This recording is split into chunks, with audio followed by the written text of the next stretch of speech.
Oh, you can only sign one of them now. I'm sorry, the meeting's... Good evening and welcome. I'd like to thank everybody in the audience and those at home watching on TV or on the internet. Thank you so much for joining us this evening.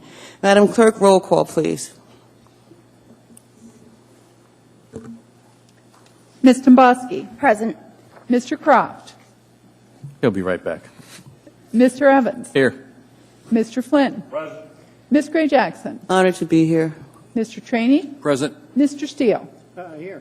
Mr. Peterson. Present. Mr. Starr. Here. Mr. Dunbar. Here. Mr. Weddleton. Here. You have a quorum. Thank you, Madam Clerk. I'd like to ask the Jack and Jill of America students from Anchorage, Alaska chapter to please come up to the podium and lead us in the Pledge of Allegiance. All of you, please. We know where you're hiding, so come on up.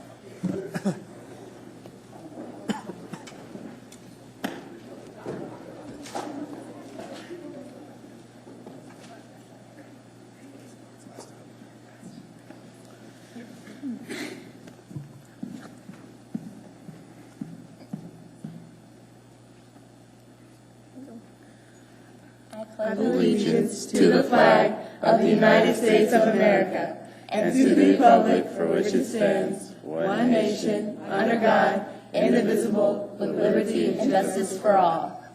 Thank you very much.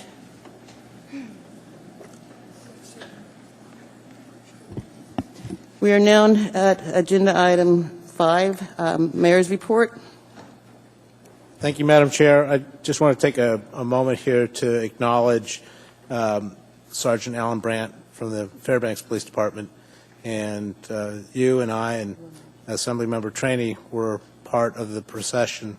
It included more than 130 vehicles, as well as thousands of residents of Anchorage along the streets. And I was very touched and very proud of our city and our first responders. I just wanted to issue that report. Thank you, Mr. Mayor. Madam Chair, I'd like to note for the record that Mr. Croft is in the room. Thank you, Madam Clerk. Chair's report. Tonight, I want to let everybody know ahead of time that tonight we're going to have an Assembly motion to combine several of the public hearings on the budget for the convenience of the Assembly and the public so that we can make our meeting more efficient. And because we're going to combine public hearings, I'm going to allow the public 5 minutes to testify on the combined items. First, we're going to combine the general government items, agenda item 14C, L 2016-102, and then 14F, L 2016-105, and then 14G, L 2016-235. And second, we're going to combine the municipal utilities enterprise activities agenda items, 14D, AL 2016-103, and 14H, AL 2016-238. And there are also going to be several other budget public hearing items that will not be combined, items 14E and 141, and you'll have 3 minutes to testify on those items. And when we get to these items on the agenda, I'll provide this information again, and I'll read the titles into the record so that you'll know which items are combined and how much time you'll have. I'd also like to give the Budget and Finance Committee report. I serve as chair. The committee met on Thursday, October 20th. The committee is a committee of the whole, just as a reminder. The OMB director provided the following information. At the end of September, the municipality is 74.9% spending through the year. Non-labor is under budget, and labor is a little bit over budget. A substitute version of the proposed 2017 general government operating budget will be introduced after the public hearings, but before the Assembly proposed budget amendment work session on November 10th. The proposed 2017 general government operating budget, it includes $9 million of fund balance. The MOA treasurer provided the following information. The MOA is 4.2% under budget for 2016 revenues and broken down as follows. Development services is down approximately $1 million. Tax collection for both real and personal property taxes is down slightly more than $1 million. Auto registration fees down between 2 and 3%. MISA, Municipal Utility Service Assessment, and Municipal Enterprise Service Assessment is slightly above budget. Investment earnings, above budget by $800,000. Parks and Recreation Department, above budget. And car rental taxes up anywhere between 7 and 8%. The Budget Advisory Commission Chair reported the following. The BAC was briefed by the administration on AO 2016-130, the spending limitation ordinance. The BAC Budget Advisory Commission Chair provided a recommendation on this ordinance to the mayor, and the assembly was copied by way of email on October 24th. The BAC will be meeting with the school district superintendent during its November meeting.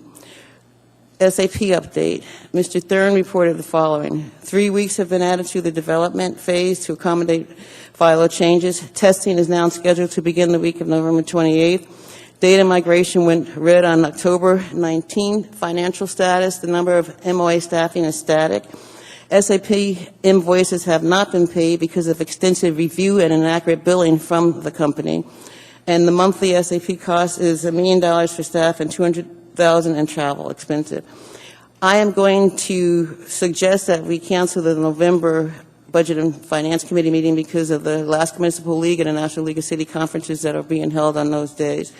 Therefore, our next Budget and Finance Committee meeting will be December 15th from 12 to 1 in the Assembly Conference Room, City Hall Room 155. Committee reports. I will start with Ms. Dombrowski. Thank you, Madam Chair. Madam Chair, if I can digress just a moment, it's not necessarily a committee report, but it is something that I wanted to make leadership in the Assembly aware of. Thank you, Ms. Thank you, Madam Chair. Madam Chair, I wanted to inform the Assembly and leadership that I have requested the Municipal Ombudsman open an investigation into a lease that was let through this body in 2015. The lease is for a nonprofit. It's called Alaska WorkSource. My understanding is this was a lease that was let at less than fair market value. However, it's come to my attention that, in fact, a for-profit company that is owned by the leasee's spouse is inhabiting the location. Therefore, I have asked the Municipal Ombudsman multiple things, whether the entity that sought the lease whether they sought the lease under a false pretense or misrepresented facts to obtain the lease. In addition to the review on this particular lease, I've asked the Ombudsman to evaluate the process the Assembly and the administration go through in order to let leases for less than fair market value, including but not limited required facts of disclosure to this body and the public, as well as recommendations on that process moving forward. Lastly, it is my understanding this lease is up for renewal in December. It was initially a one-year lease with 4-year options, and I wanted to make sure that before the administration takes any action on this, that this lease will be back before the body for consideration of the issues that I've risen today and upon completion of the Ombudsman's report. So, Madam Chair, whatever process leadership believes is appropriate, whether it's working with Assembly Council or if, in fact, the lease has to come back to us, there's a question whether it has to come back to us or not. I want to make sure that all of these issues are resolved, and resolved not only to the letter of the law, but to the Ombudsman's satisfaction that we have a proactive path forward. So I just wanted to bring that to the attention of the body. It's something that is relatively new on my radar, but it is something that I thought was quite serious, and I did not hesitate in asking for that investigation. Thank you, Ms. Dombrowski. The leadership will handle this matter offline. Thank you. Anything else, Ms. Dombrowski? No, ma'am. Thank you. Mr. Croft? No committee report. Thank you, Mr. Croft. Mr. Evans? No committee report, Madam Chair, but may I also take a moment of personal privilege? Certainly, Mr. Evans. I just had to point out that this is, through some very cruel twist of fate, the second meeting that we have had that falls on the night of a World Series game. And I think that's un-American. So we should look into that in the future. Also, on that point, the Cleveland Indians are losing 7-0, so that if I am at all crying up here, it's not a reflection on the budget. Well, maybe a little, but mostly it's the ball game. Thanks. Thank you, Mr. Evans. I'd like to say to you, you should do the same thing I do. I have a soap opera that comes on Tuesdays, but I tape it. Thank you, Mr. Evans. Mr. Flynn. I'm taping the game. So no one tell me the score. That's all, Madam Chair. Thank you, Mr. Flynn. Mr. Traney. I think just Mr. Evans, I understand you were a police officer in what town? Chicago or where? Oh, okay. Just thought I'd check. Nothing, Madam Chair. Thank you, Mr. Trainee. Mr. Steele. The Enterprise Committee took a field trip this at the last meeting, and it was a field trip to Mir to the airport, and it was great in terms of we took a bus and went down and drove around, saw a lot of construction that has taken place since even since the last time I'd been there, and I've been there this year. So, and improvements to the runway and taxiways, and it's just seems to be a lot of hustle and bustle going on, and so good things are happening. That's it, Madam Chair. Thank you, Mr. Steele. Mr. Peterson. Thank you. Thank you, Madam Chair. The Ethics and Election Committee met on Wednesday, the 26th of October. We had an update about the RFPs that are out for bid for a couple pieces of equipment that we need for our vote-by-mail system that's going to be starting in 2018. And we also were told that the Board of Ethics is still working on rewriting the ethics ordinance, and that they may be ready to make a presentation to us at next month's meeting. Thank you, Madam Chair. Thank you, Mr. Peterson. Mr. Starr. I don't have a report from the Audit Committee, Madam Chair, but I didn't get a report on the record from the Rules Committee relating to our final meeting or the last meeting we had on McDonald Center. I don't think we had it at our last meeting, but if we could bring the Rules Committee report into the 11C dialogue on the agenda, I would appreciate something from the chair on that. Thank you. Thank you, Mr. Starr. Mr. Dunbar. Nothing to report, Madam Chair. Thank you, Mr. Dunbar. Mr. Weddleton. There's no Community and Economic Development Committee meeting this week, but just to let everyone know, on Friday at 2:30 in the Mayor's Conference Room on City Hall, we'll have a public hearing during the Rules Committee looking at a clear definition of the separation between marijuana facilities and various protected uses. Should be interesting for many people. Thank you. Thank you, Mr. Weddleton. Mr. Trainee, may I have a motion to incorporate the Madam addendum? Chair, move to incorporate the addendum to the agenda with the agenda and any laid on the table items. Thank you, Mr. Trainee. May I have a second, please? Thank you. Addendum to the agenda. Item 9E4, Information Memorandum 144, 2016, Monthly General Government Revenue Status Report to the Assembly as of October 23, 2016. Item 9F15, AO 2016-137, an ordinance authorizing a 3-year lease between the Municipality of Anchorage, tenant, and Bayview Properties, LLC, leaser, for premises located at 619 East Creek Avenue. Item 14T2, Information Memorandum AIM 143, 2016, a resolution of the Anchorage Municipal Assembly approving a marijuana license and special land use permit for a marijuana retail store establishment with license number M10307, doing business as Alaska Fireweed. Laid on table items. AO 2016-304, a resolution of the Anchorage Municipal Assembly recognizing and celebrating November 15, 2016 as Anchorage Recycles Day. Item 9B9, unnumbered resolution, a resolution of the Anchorage Municipal Assembly directing municipal staff not to inspect the marijuana cultivation facility and the marijuana retail store, both named Arctic Herbery and approved by AR 2016-198 and AR 2016-258, respectively, until the Assembly has considered proposed license modification. Item 9F17, AO 2016-139, an ordinance of the Municipal Assembly to suspend the requirements and limitations of Anchorage Municipal Code, Section 6.10037, spending limitation on general government operating budget and related matters. Item 9F18, AR an unnumbered resolution, a resolution of the Anchorage Municipal Assembly modifying marijuana retail store establishment license number M137, previously approved for Arctic Herbery and located at 7107 Arctic Boulevard.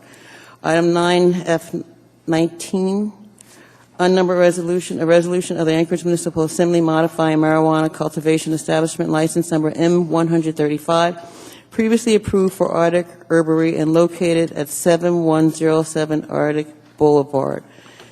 Seeing no objection, these items are incorporated. Mr. Trainee, may I have a motion?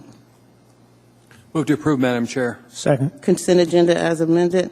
Yes, ma'am. Thank you. Addendum on the agenda, too. Thank you. Now we'll go forward and see what items Assembly members would like to pull, and I'm going to start with Mr. Mbosky. No items. Thank you, Mr. Mbosky. Mr. Croft? No item. Thank you, Mr. Croft. Mr. Evans? No items. Thank you, Mr. Evans. Mr. Flynn? Thank you, Mr. Flynn. Mr. Trainee? 9B1, Madam Chair. Bravo. 9 Bravo 1. Thank you, Mr. Trainee. Mr. Steele? No items. Thank you, Mr. Steele. Mr. Peterson? Thank you, Madam Chair. No items. Thank you, Mr. Peterson. Mr. Starr?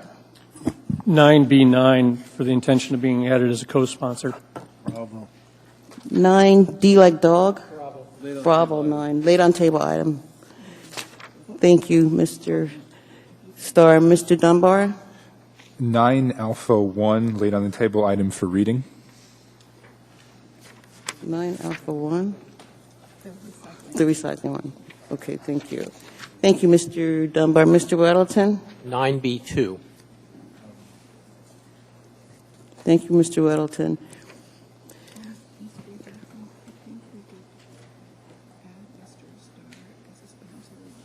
This is forward. Thank you. Okay, minus the items that have been pulled, can I ask unanimous consent to approve the consent agenda? Seeing no objection, the consent agenda is approved. Now we're back to agenda item 9A1. Mr. Dunbar. Move to approve. Ask unanimous consent. Seeing no objection, this item is approved. All right. A resolution of the Anchorage Municipal Assembly recognizing and celebrating November 15th, 2016 as Anchorage Recycles Day. Whereas America Recycles Day is a national campaign with the goal of educating and encouraging Americans to recycle and buy recycled products, and whereas the America Recycles Day campaign has grown significantly in participation, encourages recycling activities throughout the U.S. and several territories, and whereas the municipality of Anchorage has undertaken many positive and successful waste reduction and reuse programs that have helped make Anchorage a recycling leader, and whereas the municipality of Anchorage is working to expand recycling efforts in all of our city's neighborhoods, and whereas the municipality of Anchorage can further promote recycling and the buying of local recycled products as an environmentally efficient and economically sound way to increase the resilience of our community by encouraging municipal agencies, schools, nonprofits, and residents to celebrate Anchorage Recycles Day 2016. And whereas local community leaders can help encourage recycling by informing residents about the importance of buying local recycled products, and by doing so, help foster a strong recycling economy here in Anchorage. Now, therefore, the Anchorage Municipal Assembly celebrates and recognizes Tuesday, November 15, 2016 as Anchorage Recycles Day, passed and approved by the Anchorage Assembly this first day of November 2016.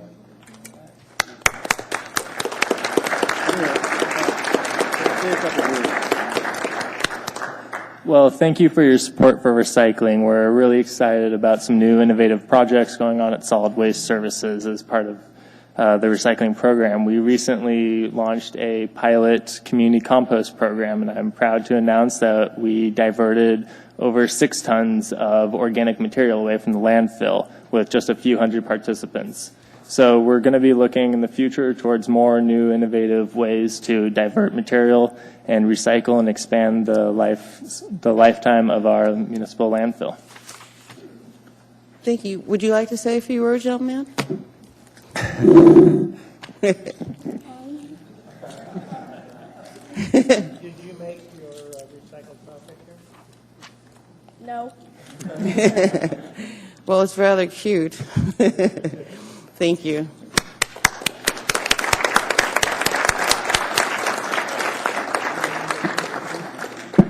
We are now at agenda item 9B1, AR 2016-285, a resolution of the Anchorage Municipal Assembly appropriating Darrell Hess to the Office of Municipal Ombudsman. Mr. Trainee. Move to approve, Madam Chair. Thank you. Ask unanimous consent. Seeing no objection, that item is approved. Mr. Trainee. Darrell, come on up and speak to us, sir. I've known Darrell for a long time, and he's the best ombudsman we've had in that office, and I've been there a while. Just want to publicly thank him for all the effort that he puts into that office. And he's got no control of who walks in his door, but you treat everybody with the same respect you'd want if you showed up there. So thank you, Daryl. Through the chair, thank you, Mr. Trainee. Ms. Dombrowski. Thank you, Madam Chair, and no offense to the current clerk, because I'm sure she was a wonderful ombudsman as well. She was there temporarily. Yeah. But I really want to highlight the role of the ombudsman, because during my committee report tonight, I think it was highlighted, anybody who sat through the community council ordinance or a multitude of other ordinances will realize that the Ombudsman's office is often a valuable tool that Assembly members utilize in order to evaluate current code, make recommendations on changes, because we know we have an impartial person in that position that can fairly vet the issues. They can take all sides together and kind of help us come to a reasonable plan. Always, Daryl, we've had these conversations, whether it's somebody's driveway who's flooding, or whether it's a taxi cab ordinance, or whether it's anything. You are always up to the challenge of picking up any issue, no matter how difficult and no matter from whom it comes. And I just wanted you to know how much the last 4 years I've really appreciated your open door policy and willingness to talk about every single issue, and kind of our conversations are always what's in the best interest of the public, and you always put that first and foremost. And I wanted to say that on the record and just highlight to people the Ombudsman's office is really a catch-all for when we have a problem and we're really trying to figure it out. How do we get a common sense perspective too? And I think I have that, but it's really nice because sometimes you even tune me up a little, so I appreciate it. Through the chair, thank you, Ms. Dombrowski. One of the things we definitely try to do in the Ombudsman's office is figure out how to make things work. Thank you, Mr. Dombrowski. Mr. Steele. Thank you, Madam Chair. Daryl, you do a fantastic, surprisingly fantastic job. Not surprising that you can do a good job. But the office has not always kept pace with the complaints, solved problems in a timely manner, and been friendly and open to everybody. And it's not just you, it's the other folks in the office also that are incredible. And it's your leadership that helps make them that way, I'm sure. But thank you all for what you do. To the chair, thank you, Mr. Steele. And I would like to take this opportunity to commend our Deputy Ombudsman, Betsy Isis, and our Associate Ombudsman, May Ramirez-Zhang. Mr. Steele is correct. They do an incredible job. Sometimes I worry about compassion fatigue because they truly care about the people of Anchorage, and they do everything they can to assist them. Thank you. Thank you, Mr. Steele. Mr. Flynn. Yeah, well, I appreciate all the kind words from Mr. Heston. I would echo them. I just want you all to know you owe me because he comes from my district. Right. Thank Maybe you, you Mr. owe Flynn. him. Mr. Trainee. Madam Chair, I think we can redraw the boundaries by Assembly District, so let's find out where he lives. We'll drag it into our area. Daryl, I just want to thank you again for what you did with the rules for the different community councils. As you were trying to write those bylaws, I can't tell you how many people, well, you know exactly, would call you and say, I'm not sure about this. How do I modify this? How do I modify that? You talk to so many community councils. Thank you very much. You're welcome. And the good news is the system, I think it's working. Council, I know, contacted the clerk this week. They're amending their bylaws, and they were interested to find out what the process is, so they contacted me. I provided them with the code. So now they're going to follow the process and submit those amended bylaws to the Assembly for acceptance. Well, thank you for keeping the job. We appreciate the job you do there, Daryl. Thank you very much. Thank you, Mr. Trainee. And thank you, Mr. Hess. You are an amazing ombudsman. Thank you for your service. Thank you, Madam Chair. You deserve a raise. Don't get one. Excuse me, gentlemen. We are now at agenda item 9B2 We need to vote, Madam Chair. I'm I sorry? think we actually need to vote on that one. I thought that we did. We did. I Oh, yeah. asked unanimous All right. consent, Okay. but Sorry. thank you for reminding me, just in case. Look out for decisions. We appreciate that. We are now at agenda item 9B2, AR 2016-286, a resolution of the Anchorage Municipal Assembly stating its protest regarding the new restaurant eating place liquor license number 5516 for Bridges Enterprises, LLC, DBA White Spot Cafe. Mr. Weddleton. Move to introduce. Move to approve? Oh, approve. Is that what we're doing? That's what we're Okay, doing. approve with Thank an you. amendment. Okay, maybe I have a second first? Okay, great. And Mr. Weddleton, you have an amendment you'd like to offer before we approve this resolution? Right, it's very simple. You should have an amendment number 1 in front of you, and it's simply to change the date on line 28, page 13 in our packet. And it says April 8th, 2016, and that should be November 13, 2016. Any objection to this amendment? Seeing none, this amendment is approved.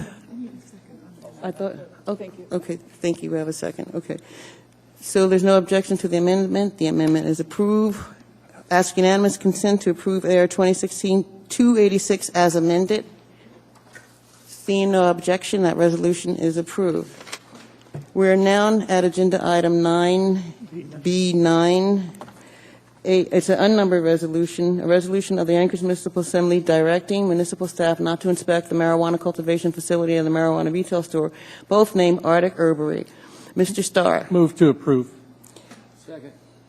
Mr. Starr. Yes, I am active in putting my name as a co-sponsor. I hope that the sponsor is concurrent of that. I didn't ask, but I want to make certain that it doesn't appear first off as sort of a Assemblyman Trainee's rant, because it's not.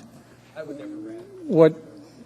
What happened, I believe, should be cause concern to all of us up here, partly because we've worked pretty hard to uphold sort of a level playing field, rules of guidance, decorum, all of the things that go into sort of new industry and the promotion thereof, regardless of where we stand philosophically on the consumption of marijuana. That's not the point.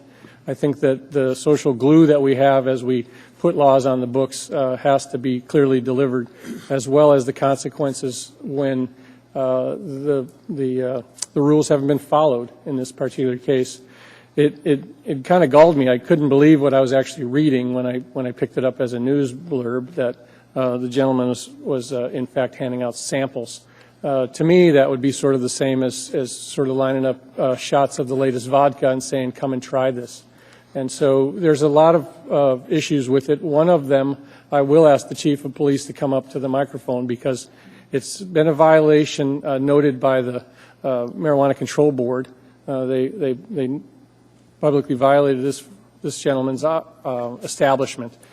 When situations like that occur in the name of the public safety, where does the police department come into sort of the enforcement of the rules as it relates to public safety?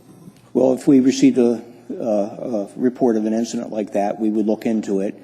We would work along with the municipal prosecutor's office, along with Muni Legal, and with the state, and make a determination if there was, in their opinion, a violation of the law, and then pursue charges if necessary. I'm not going to say that it's the same as spice, but, in some of the problems we had with the spice epidemic, there was sort of lack of quality. There was a whole host of delivery systems that weren't and haven't been documented as safe for the public to consume. Spice is never a good thing. And I wonder if we don't need to be a little bit more proactive when it comes to that. And your hands are tied based on the law that's set up in the enforcement perspective, but there is one in the name of public safety. So we don't know that these samples, and I'm assuming that they were somewhat legal, but, back in my generation, we had tainted LSD and all the other things that caused significant overdoses based on people making the stuff up in their basement and handing it out as drugs. So whether that's the case here or not, I would encourage you to sort of step up in the name of public safety and err on the side of that if things are happening that are unfortunate. In this case, it was the guy was pulling out samples that we don't know the quality, we don't know who he was handing them out to, and sort of the protocol that we've spelled out in law wasn't followed. So that's sort of a guidance from me, quarterbacking the conversation, but we need to have a local presence because I think the state's going to move too slow if we're not on it. So perhaps quorum amongst yourselves with leadership from the administration, find out what we're going to do as these things queue up. The Valdez dispensary was just in the paper. Things that may come your way is you may see 100 people lined up at the door of one of these outfits. Is that good crowd control or any of those kind of things as we open our stores? So I want to be ready. I want the industry to be well respected in our community as best that we can. This isn't a good way to start. So no fault of yours, but certainly an active participant in public safety. Thank you, Chief. Yes, sir. Thank you, Mr. Starr. Mr. Weddleton. Oh, I don't have anything. Okay, Ms. Dombrowski. Thank you, Madam Chair. I was going to defer to Mr. Flynn, but he has been. Would you like to speak, Mr. Flynn? I think it's more important he goes first. Thank you, Ms. Dombrowski. Mr. Flynn. Yeah. Sorry, Madam Chair. When this initially came up, I was thinking it was related specifically to the retail establishment, but it also apparently involves a cultivation facility. So given your previous ruling, I'm going to step out of the room for a few minutes. I appreciate you reminding us of that, Mr. Flynn. Ms. Dombrowski. Thank you, Madam Chair. I'll just summarize really quickly. I appreciate Mr. Trainee bringing this forward.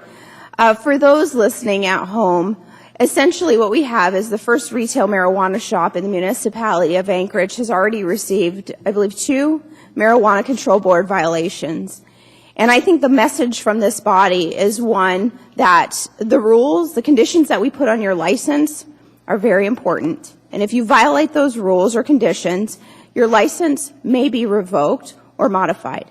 This is a very serious issue, and I think we have to set the tone from the very beginning that the Assembly, when they put conditions on a license, when they set specific parameters for public safety, that they're adhered to. So I commend Mr. Trainee for bringing this forward. I look forward to the debate when the applicant is in front of us and the discussion, and I just want to say thank you.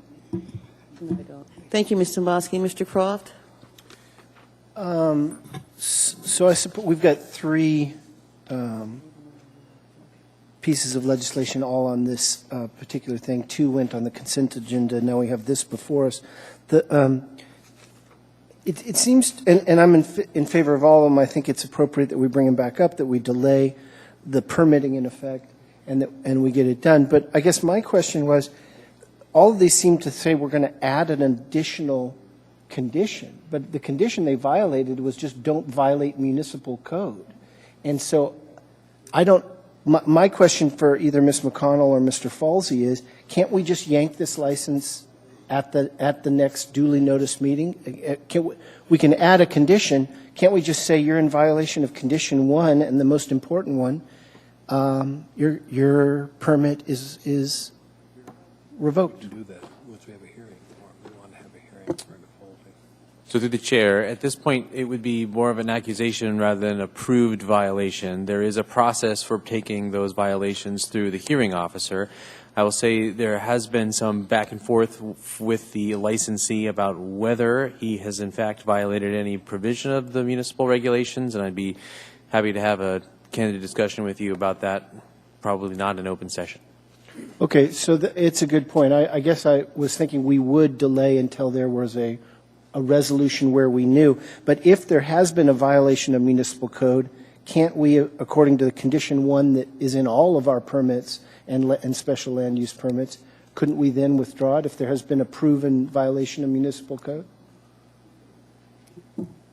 Through the chair, yes, my understanding is that we structured the regulations so that we would be able to take action on the municipal license if there was a violation of the municipal code. Great. Thank you, Madam Chair. Thank you, Mr. Steele. I'm sorry, Mr. Croft. Mr. Steele. Oh, thank you, Madam Chair. Yeah, this is a marijuana establishment in my district, mine, Mr. Croft's, and I know what he was trying to do. He all along wanted to be first, and he worked hard to get it ready, but he didn't have the product, and I suspect he thought he was going to get a marketing advantage by being out first. Well, this isn't the way to do it. He already had a couple of neighbors that were concerned, and this doesn't help to build those neighborhood relationships either. I'm sorely disappointed that that's the way that it started out, and I'll be anxious to see his explanation. Thank you. Thank you, Mr. Steele. Still on the side. Yeah, don't pay any attention to that board. Mr. Peterson. Thank you, Madam Chair. And I received emails from a couple different people that are involved in the marijuana industry, and they are very embarrassed by this and feel that it's an unfortunate incident that happened at the very beginning that's going to possibly taint the industry, and they are, wishing it would never have happened, but obviously you can't control individuals, and so this gentleman made a mistake, and I'm sure he's going to be punished by the Marijuana Control Board when he appears in front of them. What that punishment will be, we don't know yet. I'm sure we'll be finding out. Anyway, thank you. Thank you, Mr. Peterson. Mr. Mbosky? Madam Chair, I have a specific question on process, and I don't know if Ms. Tucker would be the best person to answer this. But has the applicant, maybe the clerk's office, has the applicant been notified that the Assembly is planning on reviewing their licenses?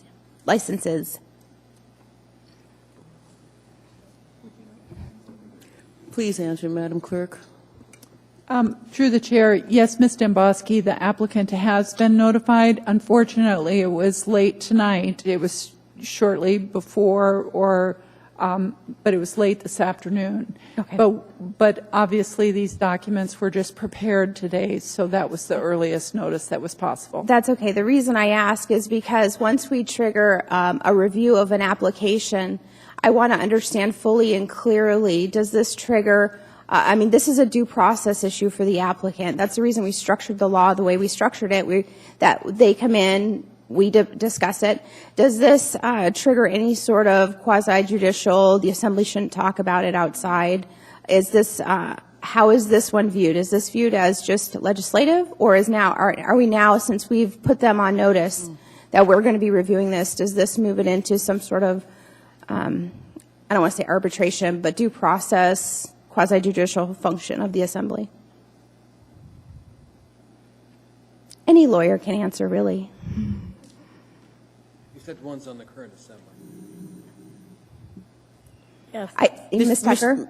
Yes, through the chair, Ms. Dembowski, I'm not up to speed on this one at all, and I'd have to look. I think your questions are good. I'd have to look at that. Mr. Falsey may have a better understanding. I wasn't sure that the application had been granted yet, and so that's part and parcel of whether there's a property right that's being taken away yet. Okay, and Mr. Falsey, Ms. Tucker, if I could just request, I don't need the answer right now, but maybe before the end of tonight, if you could kind of confer and give us guidance. I want to make sure that after tonight's meeting that we know the rules as Assembly members. Are we supposed to engage the applicant? Are we supposed to go to his place? Are we supposed to talk to the Marijuana Control Board? I'd like the Assembly to make sure that they know. That way they don't violate the rules or violate this gentleman's rights. Thank you, Mr. Mbosky. Mr. Starr, you're in the queue. I am, and I think it's important so that we can describe what's happening here, and I don't find it I wouldn't say it's uncommon for the lawyers to not have the process memorized yet. We haven't treated it this way. It's the first sort of issue related to it. I'm happy to see that it's getting attention, however. Thank you, Mr. Traney, for that. So I think the answer isn't that we're confused. I think the answer is that it's new. So had this been a liquor violation or something a little bit more traditional for us, we probably would have a better answer. So I'm happy that the lawyers are studying the conversation so that we have it. What's happening by process is, of course, we're directing, Mr. Croft, this is helpful to understand perhaps, is that we're directing the municipal staff to not do a final inspection. By this resolution, it in essence stops the ability for him to be approved. So by this directive on that, I want to make clear that you know what you're voting on. This resolution in front of us tonight basically tells the clerk to don't do that final inspection yet. We've got some more questions. The matters that have been submitted are required to be submitted for future public hearing to modify the terms and conditions of his application. So those two items by law cannot be acted upon tonight. The resolution and the ordinance have to be introduced with enough time frame to be acted upon in 2 weeks or whenever that comes back. So certainly we're waiting to see what the Marijuana Control Board enforcement action is as well, but legally we're bound to not be able to vote on that stronger matter. So if you want to call it a strategy, the strategy is to slow the process down by delaying the final inspection of his facility, which the city does. So I urge approval of that. I urge approval that before we go in there and put our city inspectors or our situation at risk. I want to make sure that other things happen. And so this strategy, if you want to call it that, to delay that final inspection or that final checked item for him, I think is appropriate tonight. So, thank you. Thank you, Mr. Stewart. Mr. Falsey is in the queue. Mr. Falsey. Thank you, Madam Chair. I was just going to advise that I don't believe that this assembly action tees up anything which is different in kind from the licensing actions that we have undertaken so far. It's not an enforcement action on an existing issued license. It would be legislating a new condition on the license. So I think it would be the same as we have proceeded to date. Thank you, Mr. Falsey. Mr. Trainee. I think I agree with Mr. Falsey. If you look at Section 1, we're directing the municipal staff not to do an inspection to give them the license, which they don't have yet. I don't think we've given them a license yet. So this is timely for us to deal with this issue, and we can put another condition on it. So thank you, Madam Chair. Thank you, Mr. Trainee. Mr. Croft. Yeah, I appreciate the warning. I do know what I'm voting on, and this is, we're not yet doing what Ms. Demboski warned us on due process. That is, this is legislative. We're telling somebody to stop action, and we're informing them we might add another condition to a permit that has not yet been issued, a conditional land use permit and a permit on marijuana. But what I was feeling towards is there anything we have to do to, instead of adding a condition or telling our staff to stop doing things, to simply withdraw it? That is, do you think there's any property right that due process has to defer to yet? That's his choice. Through the Chair, I think I'd want to give that one a little more thought. I suspect the answer is no, but I would want to do a little bit more research before I give you a final answer. Thank you both. Thank you, Mr. Croft. Mr. Trainee. Thank you for the third time, Madam Chair, and I promise you I'll shut up. This is what we built into this process. Was this, unlike alcohol, we have complete control over land use decision. We can't say, well, the Alcohol Control Board wouldn't go along with us. We've got complete control on this, and that's where we have to step up the plate and deal with this one license, however it comes out. But it's the wish of this body to deal with it, Madam Chair. We put the procedure in place. Thank you, Mr. Trainee. There's no one in the queue, and I'm going to ask unanimous consent and just remind the folks in the audience and those at home that the item on the screen is not the item we're dealing with. We're dealing with an unnumbered resolution directing municipal staff not to inspect the marijuana cultivation facility and marijuana retail store, both named Arctic Herbery. And I'm asking unanimous consent, and I don't see any objection to approving this resolution. Madam Clerk? Mr. Flynn is recused. Thank you for that reminder. There's no objection. This resolution is approved. We are now at agenda item number 11A, AM 689, 2016, Anchorage Water and Wastewater Utility Board of Directors appointments. This item was postponed from October 18 to permit a 10-day public comment period pursuant to AMC 4.80 020D. I don't see anyone in the queue. Please vote. We already had a motion. Did we not have a motion? Move to approve, Madam Chair. Thank you, Mr. Trainee. Thank you, Mr. Demboski. Please vote.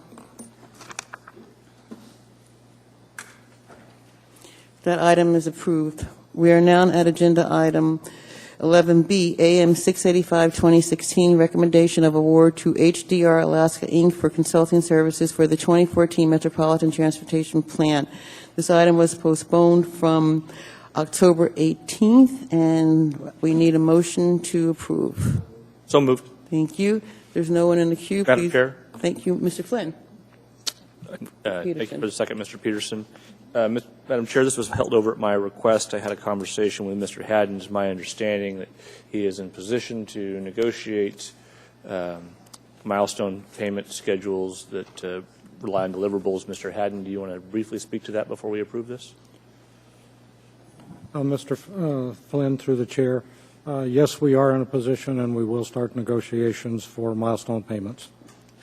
Madam Chair, based on that assurance, I'm willing to approve this at this time. Thank you, Mr. Flynn. There's no one else in the queue. Please vote.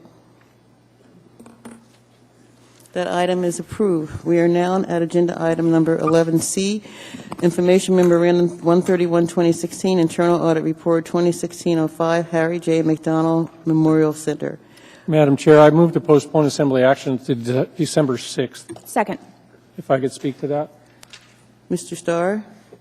I'd like, perhaps on the record, we had a meeting of the whole, the Rules Committee, relating to this topic. And the reason I'm postponing it is it's postponing acceptance is it's possible that the report could be modified, or one of the determinations we have as Assembly body prior to that would be to send it back to the internal auditor himself to modify the report for the action items that have been expanded on, if in fact we're successful in that. So 2 comments just to get on the record, the meeting that we had as a public meeting, the Rules Committee. You want to do it, Mr. Trainee, or shall I? We turn the time over to you. Go ahead. Yeah, with the Rules Committee meeting, more than several Assembly members were at it. It was an expanded meeting, actually, from the Audit Committee meeting relating to the audit and the audit findings as a McDonald Center and the performance thereof as it related to the audit findings. The resolve was an acceptance of a criterion of I forget what they were actually called, but measures of corrective nature to bring the folks into compliance, first with the contract for management of the McDonald Center, as well as a guidance to sort of change that into sort of a more professional delivery of the final product to the community. With that, a series of benchmarks are in place. I think they're moving along. There was a letter sent, I believe, yesterday or the day before from the municipal attorney to the board of directors. Some of these items are listed on there. I won't go over every item that was part of the Rules Committee resolution, but the letter was sent out to the board of directors informing them of the corrective measures. And so the reason for December 6th is that hopefully there's a good chance that some of the items or most of them will be resolved by then, and we can see an alternate reason to change the report, hopefully for acceptance by then. So a lot of words, but I think it's important. That's a dandy facility out in Eagle River. We have to make sure that we're delivering the full product to the community. Thank you. Thank you, Mr. Starr. Mr. Trainee? Mr. Starr, thank you for your diligence in pursuing this item. I was disappointed that nobody from the board of directors even showed up at the meeting.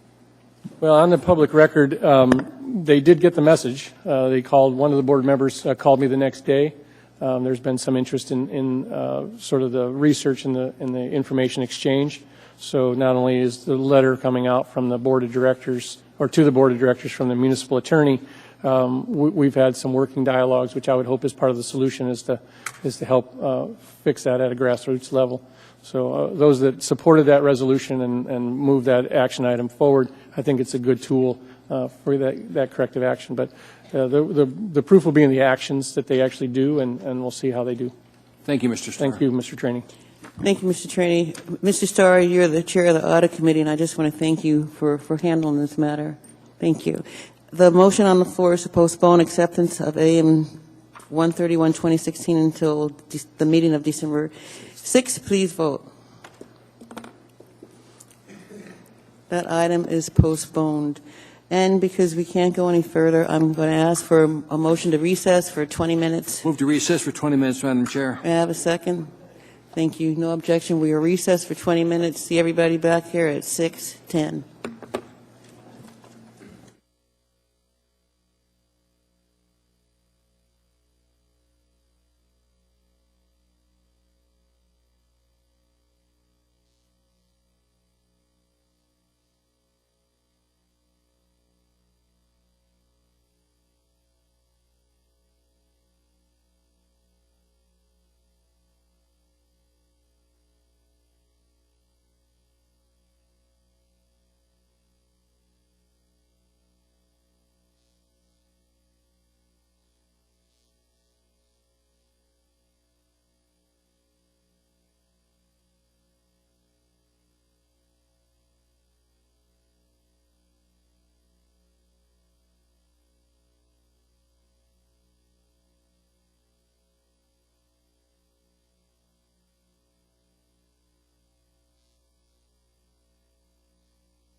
I'd like to reconvene the meeting of November 1st.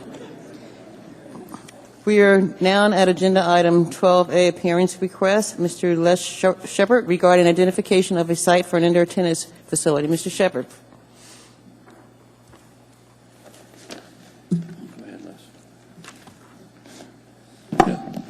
I'm Les Shepard, and I want to thank you for allowing me to come and talk to you concerning a tennis center that I hope to build.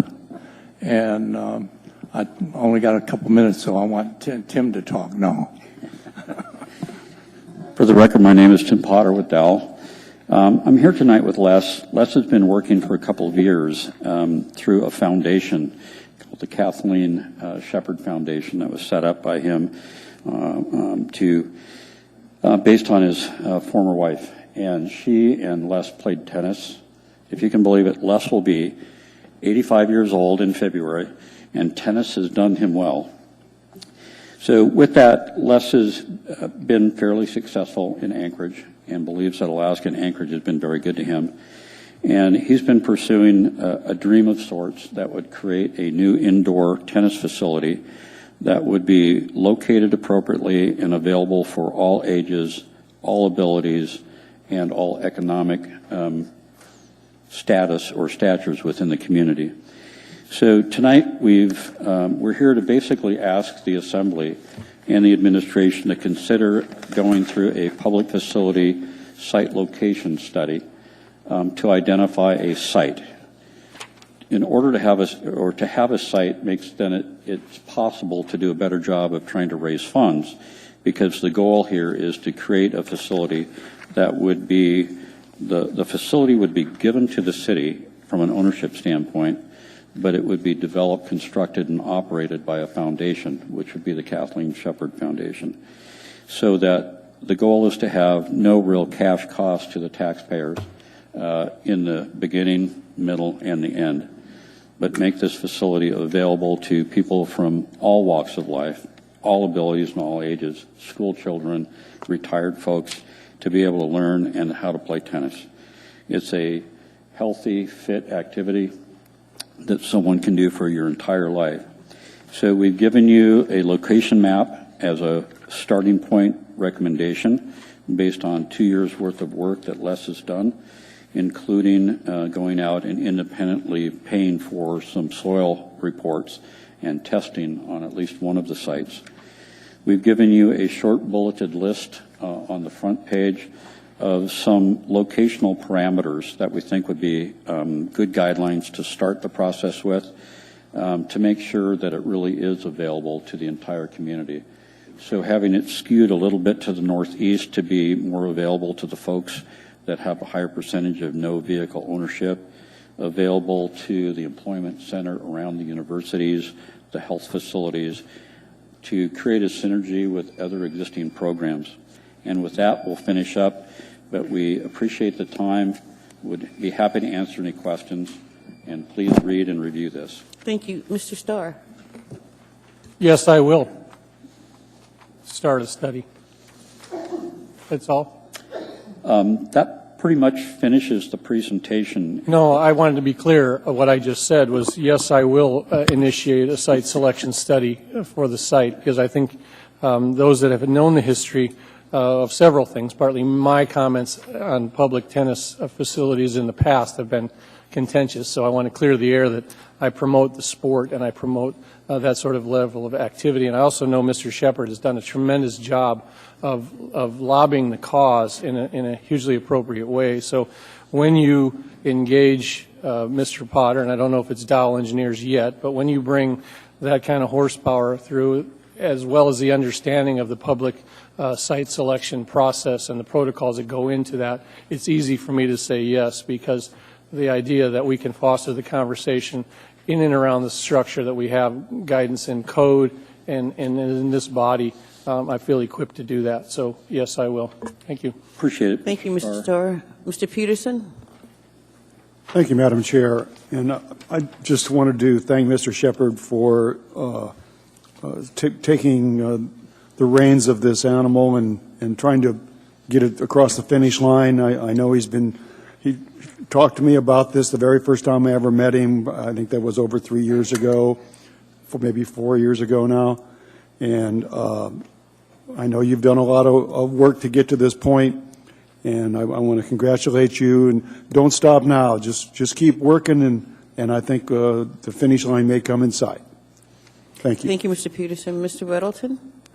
Oh, hi. I had a question. We got quite a few emails about this saying they weren't happy. So, but I think what it was, I'm vaguely aware this went on before and that it stopped, and now this is a restart.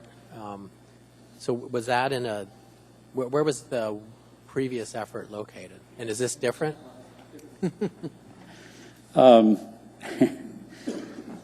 During a different administration, there was an attempt to put a tennis facility in West Anchorage, and I don't want to go into all the variety of issues that probably led to it not going forward. But from my standpoint, the location was effectively wrong for the community to be able to bring the activity to the diversity of folks that we have in the community.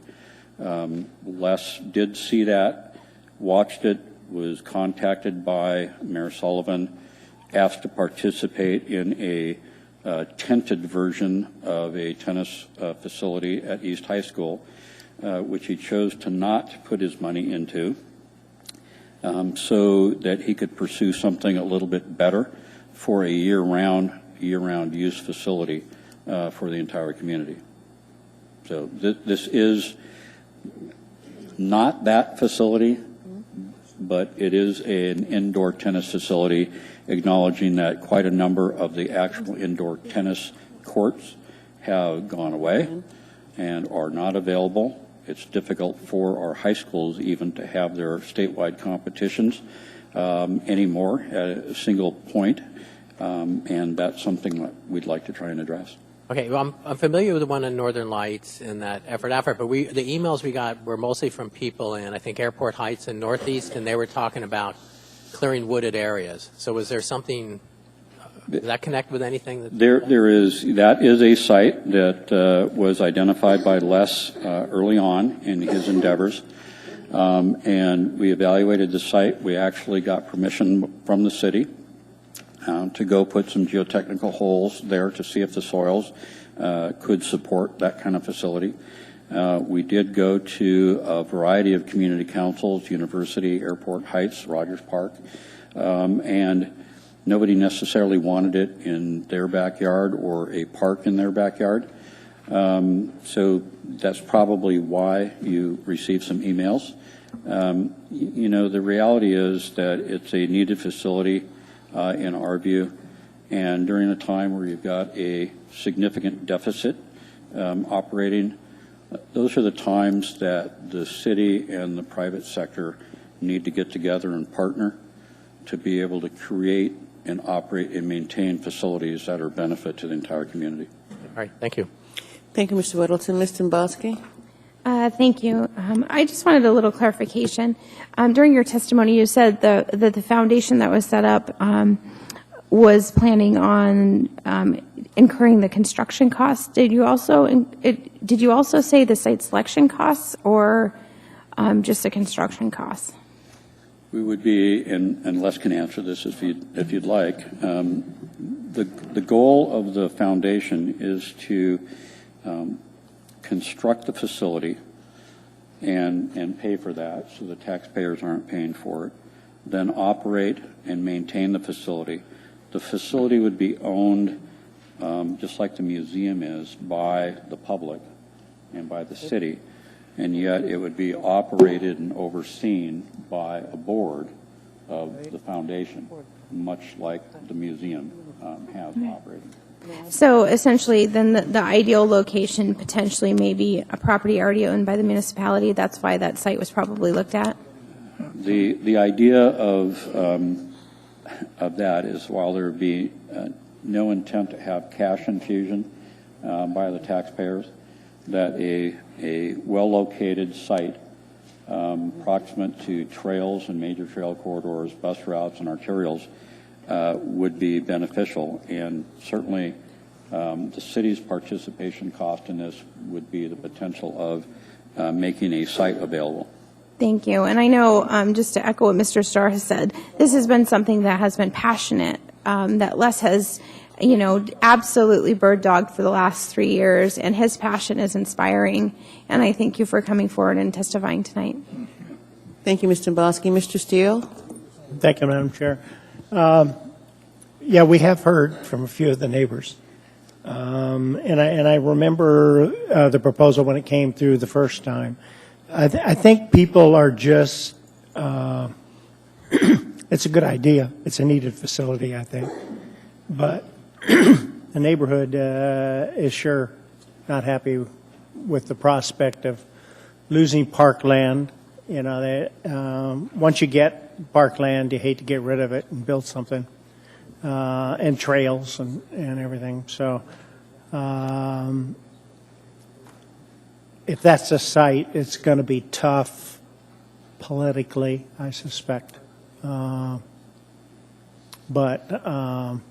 I'd really like to see it. I remember after the other tennis facility fell through, they started building a facility on Arctic. The church did, and I'm not sure what all's in it. I thought, oh, good, they found a site and it's going to be a tennis facility. Well, it didn't work out that way, but Yeah, Mr. Steele, in response to your comments, I certainly understand it, that, there are a lot of different facilities that are constructed inside public properties and public parks across the country as part of who we are, whether they're monuments or structures or whatever.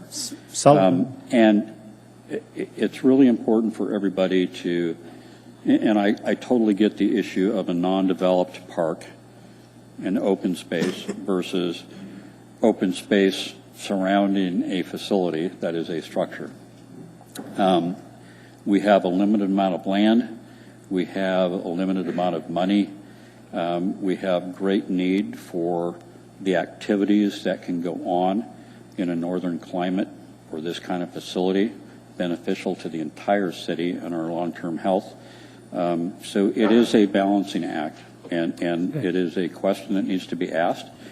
And if the public believes that it does not need this, want this, and it's not a beneficial thing to do this inside a piece of parkland and develop a portion of a piece of parkland, so be it.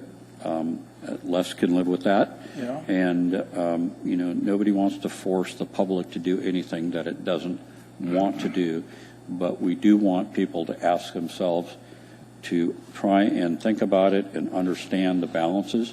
Sure. We've got an educational facility inside Bicentennial Park. We've got a botanical garden that cleared a lot of land inside one of our major parks. We've got football stadiums. We've got baseball fields. We've got a chalet. We've got all kinds of things. So too bad there's not a big chunk of land there by the football stadium and the Sullivan Arena and things like that. It would go there, but I look over over by Bernard Rec Center and over in that neck of the woods. I don't know what's over there in terms of property.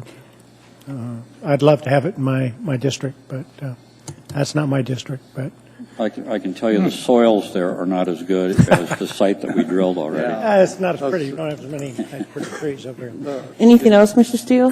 That's it. Thank you, Mr. Steele. Mr. Shepherd, I want to thank you for being here this evening, and I have to tell you that I truly admire your courage and your tenacity. You've been out this for a very long time, and I wish you well. Thank you. If there's no one else in the queue, thank you again for being here this evening. I'd like to thank each and every one of you, and I hope someday we're able to build a nice indoor tennis court for everybody in Anchorage, and something that will last for years down the line, and that's really my goal, to have something for Anchorage that everybody can use, and especially the ones that are on. It's unfortunate, but it's, anyway, I wish to thank you. Thank you very much. Have a good evening. Thank you. You're welcome. We are now at agenda item 14A, AO 2016. Ms. Dombrowski? Oh, okay. Madam Chair, I know we typically do this kind of early, but I know there's a number of students here tonight. Would you like to have them introduce themselves now? I would definitely like for you to have a point of personal privilege and have them introduce themselves. Thank you, Ms. Dombrowski. Okay, if there's any students still here, would you come forward? We want to know your name, what school you go to, what grade you're in. Otherwise, we'll take our signatures off your documents. So come on forward, okay? And I have to Thank correct you. something, Madam Chair, if I might. There were some students down here that go to Diamond High School, and Diamond's like right on the border of who serves them. So I might have misspoken earlier. And if you live on the Diamond High School side where the school is, if the assembly members representing Diamond could raise their hands, it'd be Mr. Steele and Mr. Croft. But if you live on the South Anchorage side, then it would be Mr. Weddleton, who's way down there, and Mr. Evans. So your homework, the clerk can tell you how to find out where you... Amy, I've still got some that... Do you have... Yes, I do. At Midtown. See, so this One is... happens to be our grandson that goes to Diamond, so I know. This is one of those districts, you could have multiple assembly members depending on where you live. So, Madam Clerk, can you tell them how they can look up who their representatives are? Through the chair, that would be my pleasure, Ms. Temboski. If you would like to go to www.muni.org and click on the municipal clerk's page, I believe that we have some maps on our page. Is that correct, Ms. Moser? Whoop. We have some maps on our page, and I want you to go to our maps. You're going to look up the map. It's called Representatives. And when you go to the Representatives map, you put in your address. It is so cool. It's your address, and it tells you who your representatives are. So if your neighbor lives across the street on the dividing line, we're going to get that correct. So www.muni.org, and you can even just search for Map Gallery, and you'll find it. All right? Thank you, Madam Clerk. But the good news is tonight you have 11 representatives. So please come to the podium and tell us who you are. Hi, my name is Colin Benedict, and I go to Service High School. I'm Justin Carpenter, and I'm a senior at Service High School in the seminar program. I'm Camila Andrew, and I'm a senior at Service also. I'm Brianna Linnell, and I'm also a senior at Service High School. Gabe Fromer, senior at Service High School. Hi, I'm Chelsea Barnett. I'm also a senior at Service High School. Hi, I'm Shelby Howe, and I'm a senior at Service High School. Where's all those Diamond people? Hi, I'm Max Young. I'm also a Service senior. I'm Kaylee Garner, and I'm a senior at Diamond. I'm Allie Barkley, and I'm a senior at Diamond. I'm Elijah Barron, I'm a senior at Diamond. I'm Tyler Hasty, and I'm a senior at Diamond. I'm Elijah Olkey, and I'm a senior at Diamond. I'm Luke Sherman, and I'm a senior at Diamond. I'm Tyler Orth, and I'm a senior at Diamond. Thank you. Mr. Flynn. Thank you, folks. Yeah, just I'm not sure who best to pose this question to, but notice that two of our three South Anchorage high schools were heavily represented tonight. Do we have a communication issue where the need to come to a public meeting is somehow not percolating south? We've got a lot of West folks. We've had a lot of Chugiak folks. Chugiak River have already been here. Yeah, they've already been here. Mhm. So I'm just curious. Well, thank you, Mr. Flynn. We are now at agenda item 14A, AO 2016-119, an ordinance of the Anchorage Municipal Assembly amending special limitations of previously adopted ordinance AO 2005-44S to provide property access for vehicles and pedestrians. Public hearing is now open. Anyone wish to be heard? Good evening. Andre Spinelli, Do you spell it? Spinelli. Welcome. Thank you. Just a little history on the property. Spinell Homes purchased this property a couple years back. It's in downtown Eagle River on the Old Glen Highway and North Juanita Loop. I started working on development plans for the property. I had an engineer and surveyor go out and survey the property and develop a plan to submit to there's a special limitations currently placed on the property that doesn't allow access to North Juanita. It's my understanding that this was not something that came from planning and zoning, but was added by the assembly at the rezone that happened before my involvement with the property. The story I heard was something to do with a car dealership and the neighborhood not wanting access to North Juanita from the car dealership. But I can't confirm any of that. But long story short, the property I have doesn't have access because although I've had 3 different plans designed by professional engineers and submitted to DOT, they won't even reject them. They actually just fail to review them and give me my money back. And on the second go around, I actually have a personal relationship with one of the guys down there, and he kind of said, well, let's make this work. We'll do it one more time this way. And it still came back no. And then I had a conversation with some of the higher up at DOT, and they basically said that Old Glen has too many driveways too close together. It's unsafe and too much traffic, and they can't allow any more driveways. And so I then kind of reached out to the community council and the assembly members in the area to ask them what I should do, and then we ended up here. So I hope that you can support this effort to solve this problem. Thank you. Anyone else wish to be heard? Anyone at all? Hearing and seeing none, public hearing is now closed. What is the wish of the body? Move to approve. Second. I'm just going to be brief because you guys read your packet. The AIM basically lays it out. This is a hybrid solution, if you want to call it that way. It's probably not typical, but as I served on planning and zoning, the bureaucracy, the alternative is ascended to planning and zoning and let them hash it out, which they finally would have recommended to us a change.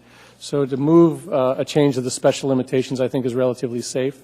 I contemplated 2 things that were somewhat challenging to me in the way I moved it. One, it's a hybrid from the fact that it modifies previous assembly action that occurred quite some time ago, 2004. But there's been changed conditions of the area. As Mr. Spinelli referenced, there was this master plan for a larger used car lot in downtown Eagle River that really took a lot of heat from the community, including this thing of don't send those used cars and test drives into my neighborhood. So that was where the history of the restriction on North Juanita Loop came from. I don't even know that if DOT would allow an access onto the larger artillery out in front, if that would be a good idea. I think clearly this is a better design solution for future development is use the secondary roads to stop signs and move it accordingly. I'm interested in making it happen from a legislative solution that I've done because it's a vital piece of property in downtown Eagle River. It's sitting vacant. It's time to develop it, and we seem to have somebody that's interested in doing it right. So that's why I'm bringing it directly to the Assembly. So thanks for the support. Thank you, Mr. Starr. Mr. Steele. Mr. Spinelli, no desire to have the zone changed to B3? Or is it B3? The property has been approved to be rezoned to B3. Yeah. The rezoning requires a replat. I got you. And so before replatting it, I wanted to get the driveway figured out because my engineer, I can tell you all about it, but I want to get access to the property before I actually replat the property. But yes, I do have desire to turn the front half into B3 and build houses on the back residential portion. I understand the historic problem with the auto dealer and so on and so forth, but I don't know. I would think the neighborhood would want to reconsider that, but I'm not in that neighborhood, so. Yeah, I don't know. I couldn't tell you either way. That's why I kind of reached out to the community council and the assembly members in the area to get direction. Yeah, you're better off to talk to Amy and Bill. So thank you. Thank you, Mr. Steele. Ms. Domboski? Thank you, Madam Chair. This is an interesting area of Eagle River. Obviously, we've seen some really large medical buildings be built. This part of Eagle River seems like it really needs something. We have a vacant It's been knocked down now, but an old car wash, a lot that's kind of ugly sitting over in this area. And then we have this particular lot. But here we're sitting in a catch-22. Essentially, DOT won't let them exit on the main drag of Eagle River. And the special limitations that were put in on the property, I think in 2005, say they can't exit on North Juanita.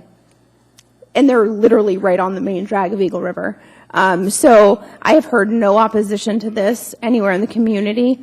Most people are excited about the fact, like the Aspen Dental building that was built, the medical office is really close to it. Most people are very excited to see development in Eagle River, especially when they're medical businesses or mixed with housing. This is right on the edge of where houses are, so the front half being some sort of office building, the back half being residential would be a fit with the neighborhood. Thank you, Mr. Domboski. Mr. Starr? Yeah, I'm sorry to come back in. I want to make sure that you understand. I placarded the site. Mr. Spinelli could have. I actually put up the blue signs that reference a public meeting. We set up a call line through the clerk's office on this with the phone number on the blue signs. Put 3 of them up, and so the call number was the clerk's office directing it to that. So I briefly referenced the topic with Amanda and Barbara, the clerk, on if calls came in to document them, either send them to me or to planning office. There was a little bit of consult with the legal folks here, as well as I went to the affected houses that would see this property across the street and down the street as well, knocked on all their doors and talked to probably 5 or 6 of them, including the ones right adjacent to the property on purpose. That was about 3 weeks ago, so they know the meeting's occurring. It's no surprise, it's no secret, so it was publicly noticed, and I think as adequately as we can tell people what was happening, so it's no surprise. Thank you. Thank you, Mr. Starr. There's no one else in the queue. Please vote. That item is approved.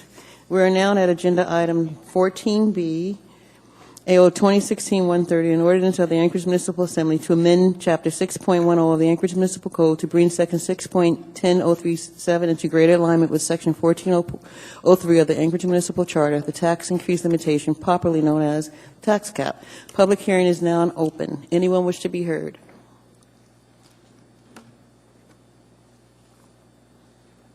Good evening. Please say your name and spell your last. My name is Tony McPherson. My last name is McPherson.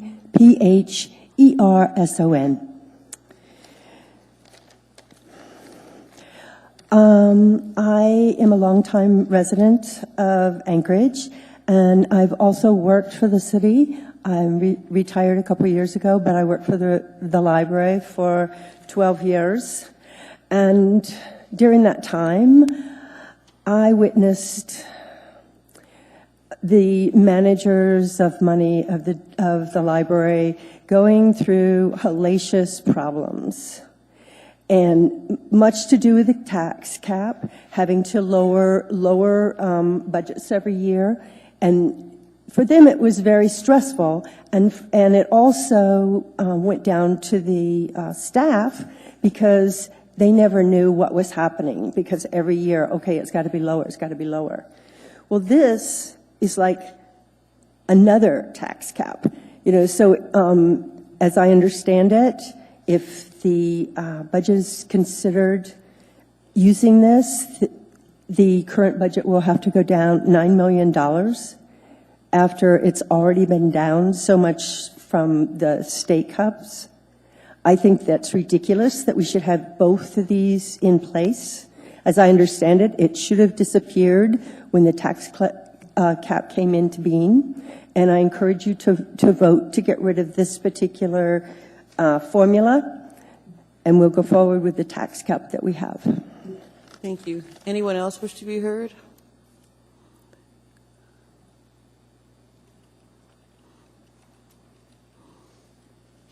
Welcome. Thank you, Madam President. My name is Don Smith, S-M-I-T-H. I'm opposed to this ordinance and would hope you'd put it away and leave it alone. The tax cap, if we revert to the tax cap, you're actually going to get your hands on some additional money, which I oppose. So I'm in favor of this staying on the books and keeping your budget where it should be, and that's about all I want to say. Thank you, sir. Mr. Starr? Thank you, Assemblymember Smith. You sat up here and did this. Who else was on the body when you deliberated this back in '83? I'm sorry. Who were the other members that put this into play on the Assembly body back in 1983? Well, actually, it wasn't any other Assembly members. Who else served who were the 11 up here that voted for it? Well, the tax cap came about through a public initiative and went to the ballot and was voted upon by the people. It wasn't the Assembly. Later on, there was some attempts to mess around with it, and that's where the tax cap, as I understand it, unfortunately, would, if it were the law of the land and this were not on the books, you guys get an extra $9 million to spend. You're talking about the spending cap, and I'm talking about that as well. The tax cap, as I understand it, this doesn't mess with the tax cap. The spending cap was placed into the charter by the Assembly. You guys didn't go to ballot initiative. That's not my understanding. Okay. The tax cap was done on its own as a separate public petition drive, and was sufficiently enough signatures were gathered, and it went to the ballot and was passed. This, I believe, is an ordinance. Right. The spending cap was an ordinance, and it happened on your watch. Well, to be very honest, I don't even recall that happening.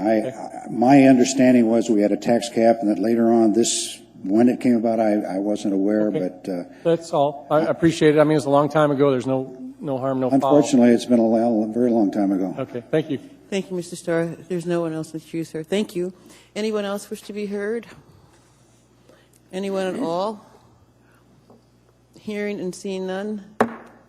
Mr. Starr, before I close the public hearing or after? No, after. Thank you. Hearing and seeing none, public hearing is now closed. What is the rest of the body? Mr. Starr. Move to postpone Assembly action on this till December 20th. Second. The motion before us is postponed until December 20th. Please vote. Madam Chair? Mr. Flynn. Yeah, I didn't glance perhaps closely enough. I noted two ordinances on the similar topic were introduced tonight. When is the public hearing scheduled for those? The 15th of November.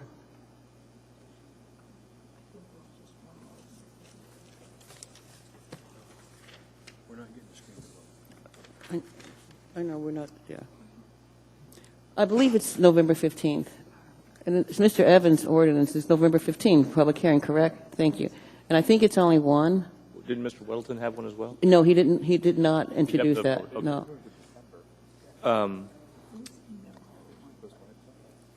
Madam Chair, I'm going to speak against the motion just because I think we probably want to take this item up in concert with the budget and with Mr. Evans' ordinance.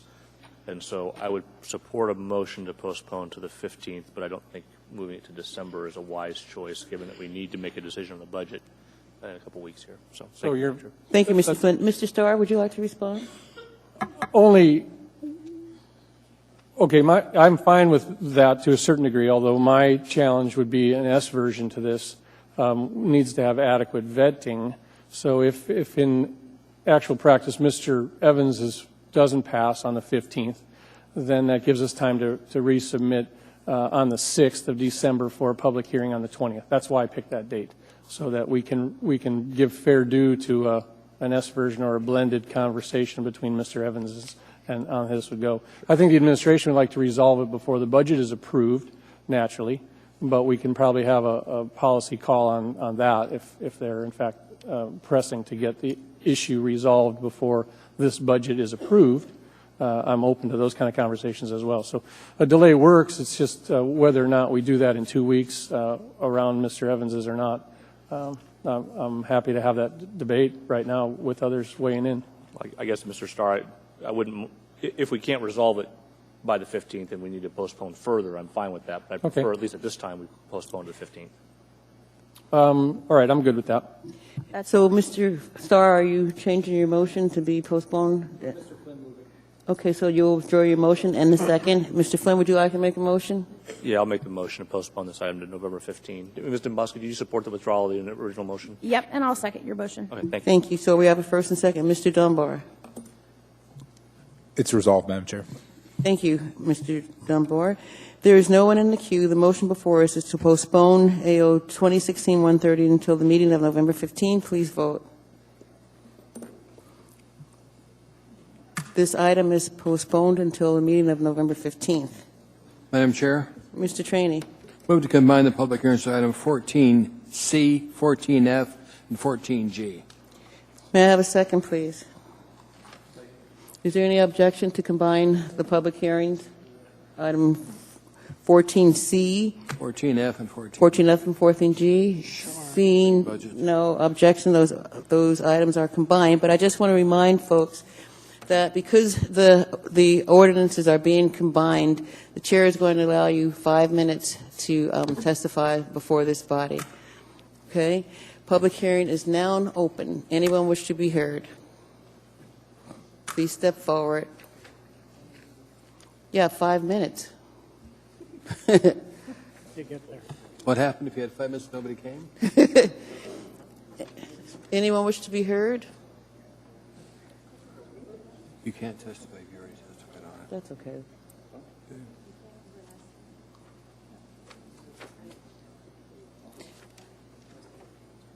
Please come to the podium, state your name and spell your last. Welcome. Oiana, Jamai. Annette Evans Smith, EVANS, space Smith, SMITH. I'm the president and CEO for the Alaska Native Heritage Center. Oiana Nichuchniluchi. Thank you for listening. I'm here to testify on behalf of the Arts Grant Fund. It is my hope that there is another way that we can close the budget gap rather than cutting the fund with a 36% cut. That's a considerable cut to such a small fund. This grant funds organizations like the Alaska Native Heritage Center and is one of the many ways that the Heritage Center uses to leverage other grant supports. So this is one of the things that we list when we go after competitive foundation dollars, whether they're private foundation.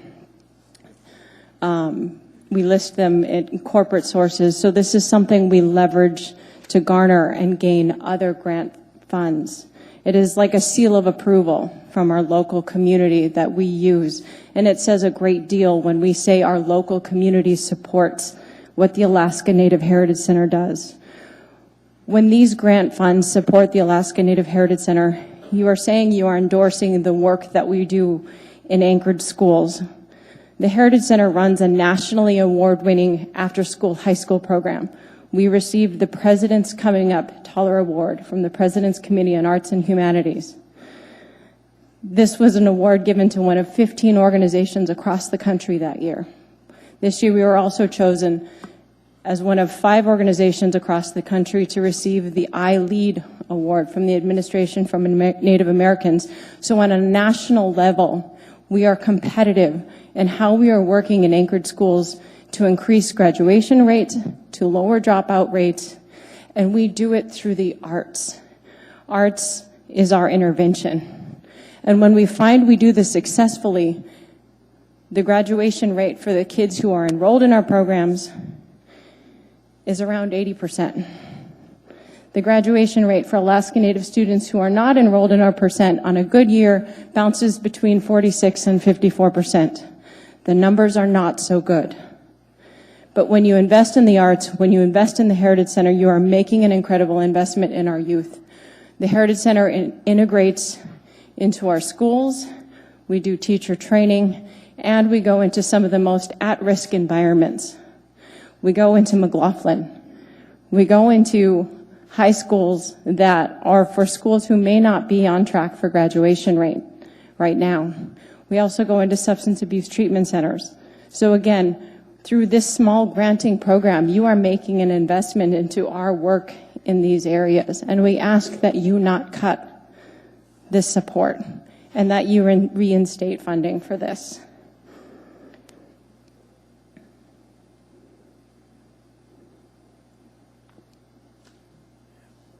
There are other reasons to invest in the arts. I know many who have come before you have asked not only because of the work that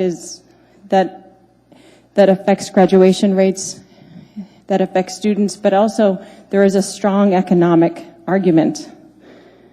If you look at the work that the Knight Foundation did with the Soul of the Community polling that they did with the Gallup Foundation, in the 26 communities across the country, they asked the questions around, they found a correlation between gross domestic product and community connectedness, or the community's attachment. So those community members who are most attached to their community have the higher GDPs. And the things they were able to actually measure, what community members, what attached them to their communities. And those things would actually surprise you. If you looked at each one of those communities and you went online and looked at the Soul of the Community poll, it's not civic engagement. It's not leadership. And in fact, it's not even basic services. The things that tied community members most and made them most attached to their communities and liked the community most: social offerings, aesthetics, and openness. Those things are the easiest to invest in. Those are the things that are easiest to make change in. And again, that's another economic argument for investment in the arts and for making change and attaching and growing and promoting diversity through the arts and community. Cleanna. Thank you very much. Mr. Starr? Thank you for being eloquent in the process of what we're going through. You understand, I gather, there's a multitude of things that we do as it relates to budget approvals. One of the very first things we do is we take the mayor's budget, which is what's in front of us. And so some of the testimony was inferred that the assembly's cutting the budget. That's, in fact, what we're here to debate amongst ourselves once the budget becomes in front of us. So at this point, it's the mayor's budget that was presented to us. I looked in there, and it's not to place blame. What it's to say is the process is where it's at. So we do play an active role in being able to amend the priorities inside that budget. And so I'm clearly communicating that because that's the process that we're in as far as that goes. And my tone sometimes is accusatory or derogatory, but that's not what I'm trying to do here. Is we will reach common ground on that. One of the things that I'm curious about is the information seems very specific to dollar amounts and all that. Inside our thick budget book is no line item reference to the arts grant. What it is a reference to the mayor's program on grants. So what's in there right now is a proposed reduction proposed to us by the mayor to reduce the amount of available funds that would go into all of the grant programs that the mayor's office hands out to some 17 or 25 various agencies that apply. So my question to you is, do you know that you've had an arts category reduction from the mayor's office already, other than just the fact that the entire grants program has been reduced? Do you know? Yes. Yes, my understanding is that it's been communicated to us that there's a proposed 36% reduction or $50,000 reduction in an already small category. Yeah, the category is somewhere, I think it's 210,000. I believe it's smaller than that, 136? 137.5. Yeah, so I want you to understand, I mean, that's what we're debating here is whether or not the mayor's grant program funding stays in play. It's not uncommon for us to line item appropriate, but it's more our style to give departments their larger money and the executive branch spends it. So I'm happy to hear the testimony. I think we're getting the message by say. So whether amendments flow into that or an S version is a supplemental change to the budget. Maybe we'll see that when the testimony ends. I don't know, but I was hoping that you knew the source of that exact funding, because we haven't seen it. The Assembly's not seen that initiative of funding, and I'll clarify with the mayor that it's actually been communicated to you, because it hasn't been communicated to us. Thank you. Thank you, Mr. Starr. Thank you. Thank you, Madam Chair. You're welcome. Anyone else wish to be heard? Good evening. Hi. My name is Farah Zoetmulder, Zoetmulder, and I'm here representing Alaska Dance Theater. Would you mind speaking into the microphone? Thank you. There we go. Sorry. Should I start over? No, you're good. Okay. Well, I'm here representing Alaska Dance Theater, and although I am new to Alaska Dance Theater, I've been a dance teacher, performer, and producer of dance and ballet in Anchorage for the past 18 years. You have heard a lot about the economic impact of the arts in Anchorage and what it does for the tourism industry, preserving our cultural relevance and helping support individual artists make a living. I'm not here to talk to you about numbers. I'm here to talk to you about the bigger impact that the arts has and how it affects our kids and how our youth will affect the future stability of our community. Arts organizations that provide services for kids, such as ADT and many others who have programs for youth, are vital to our future as a community. We're constantly caught between trying to keep tuition low enough for people to afford, while trying to keep the building open, programs running, and staff paid. We make up the difference through grants and funding, and the Muni grant has been a big piece of what many of our budgets are, and also leverage for us to obtain other grants and funding. If we lose funding, we will have no choice. We will have to raise tuition, and will make our programs less accessible to families who are already struggling to give their kids the best and involve them in positive activities. Several years ago, I was speaking to a dance instructor, and she kind of said jokingly, she said, I tell parents that you can either pay tuition now or you can pay it later for bail, lawyers, and counselors for your kids. And it sounds harsh, but it's true. We as a community need to have positive activities for our youth to participate in, programs like what ADT and many other arts organizations offer. We need to be able to keep these programs affordable for working families. And we need community support and funding. We need to keep these organizations stable to support their growth and future for our city, our youth, and our future. There is a disturbing rise of crime in Anchorage lately, and we need to keep our kids engaged and off the streets and offer them creative outlets for self-expression. Now, not every child involved in a dance program like ours will become a professional dancer, but it doesn't matter because the lessons they learn in the arts carry over and enrich their lives. Things like respect for the values of self-expression, respect for volunteerism and community giving, respect for setting goals and volunteering to achieve them, respect for hard work and the work it takes for group endeavors. Basically, all the values that you, the members of the Assembly, have as community servants. So I'd like to respectfully thank you for your time tonight and am asking that the Assembly restore the Arts Grant Program to its previously funded amount. Thank you very much. Thank you. You're welcome. Anyone else wish to be heard? Good evening.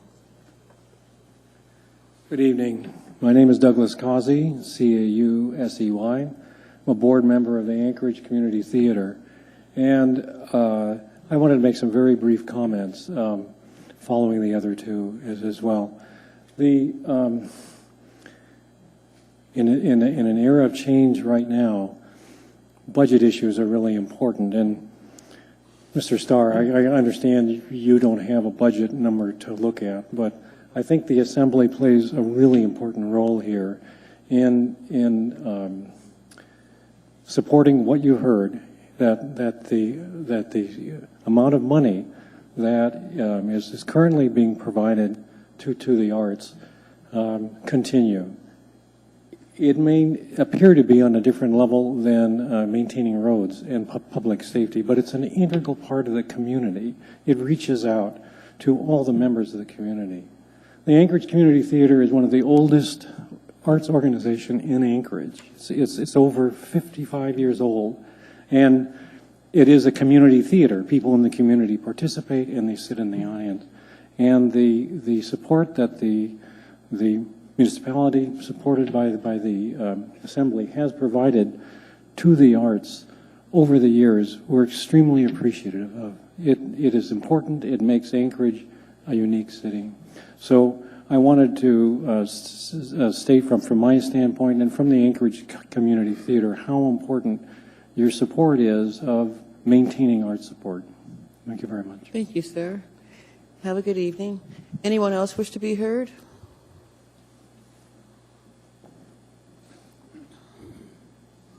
Good evening. Good evening. My name is Stephen Alvarez, and I have been in Anchorage for 19 years. I have raised 3 children to adulthood, and I'm working on my 4th one. And they all have prospered here in the city with everything that Alaska has to offer.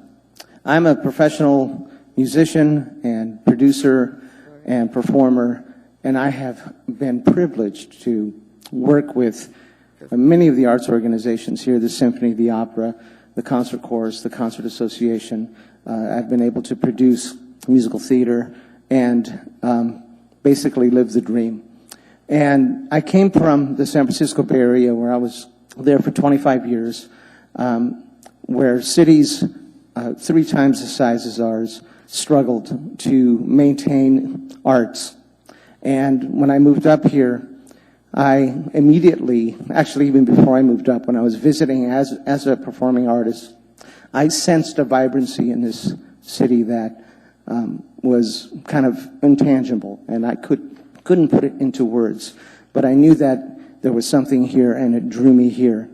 And I moved my family here, and it's been the best decision I ever made. And it's because this city supports so much, and Alaska has so much to offer. And support for the arts is certainly one of those things. And I thank you for all the work that you've done in that regard. I thank the mayor and all the work that he has done in that regard. And I just ask that you remember how much a small portion of a very large budget can do for so many people here in the city. Thank you, sir. Anyone else wish to be heard? Anyone at all? Good evening. Good evening. My name's Ed Larrivee, Larriv, is Victory EE-2. I'm a taxpayer. I own property, and I do not like taxes going up for a number of reasons. One reason, by the way, is I have a lot of friends that are native, and they have to sleep in the woods because there's not enough shelters. There's not enough access to safety. So they take a risk and they sleep out in the woods. I like arts. I love arts. But I like survival better. And you all have to choose what's best for our society. I mean, I'm looking at arts, I'm saying, oh, that's nice. But look at these people that are living in the woods. They don't go to these art things they have downtown. They can't afford it. They survive. And it's freezing out there. And I bet a lot of them are desperate, which promotes crime. Not only that, we have streets that really need repair. And we have drainage. Oh my goodness, when it rains, I'm seeing streets become lakes. So you have to take all this in consideration. If you can give money to the arts, that's great. Don't raise the taxes, and don't take it out of police protection. Don't take it out of drainage. Don't take it out of the roads, because people will notice when we vote, especially now. The best thing you can do is weigh it out. Use common sense. Try to promote the majority of people, not just the selective few. Because if you do this thing like raise our taxes, that kicks the landlords say, oh, now I have an excuse to double your rent. And they do. They actually do. So out go the people into the woods. And I see it all the time. Best thing to do is use common sense. Weigh this out. Don't try to say, oh, well, I like arts too. Gee, I think I'll vote on that and approve it. Think, okay, where are you going to get the money from? From the taxpayers, the ones that vote? And we do vote. That's all I got to say. Any questions? No, sir. Thank you very much. Thank you. You're welcome. Anyone else wish to be heard? Good evening. Good evening, everybody. My name is Steve Blanchett, B-L-A-N-C-H-E-T-T.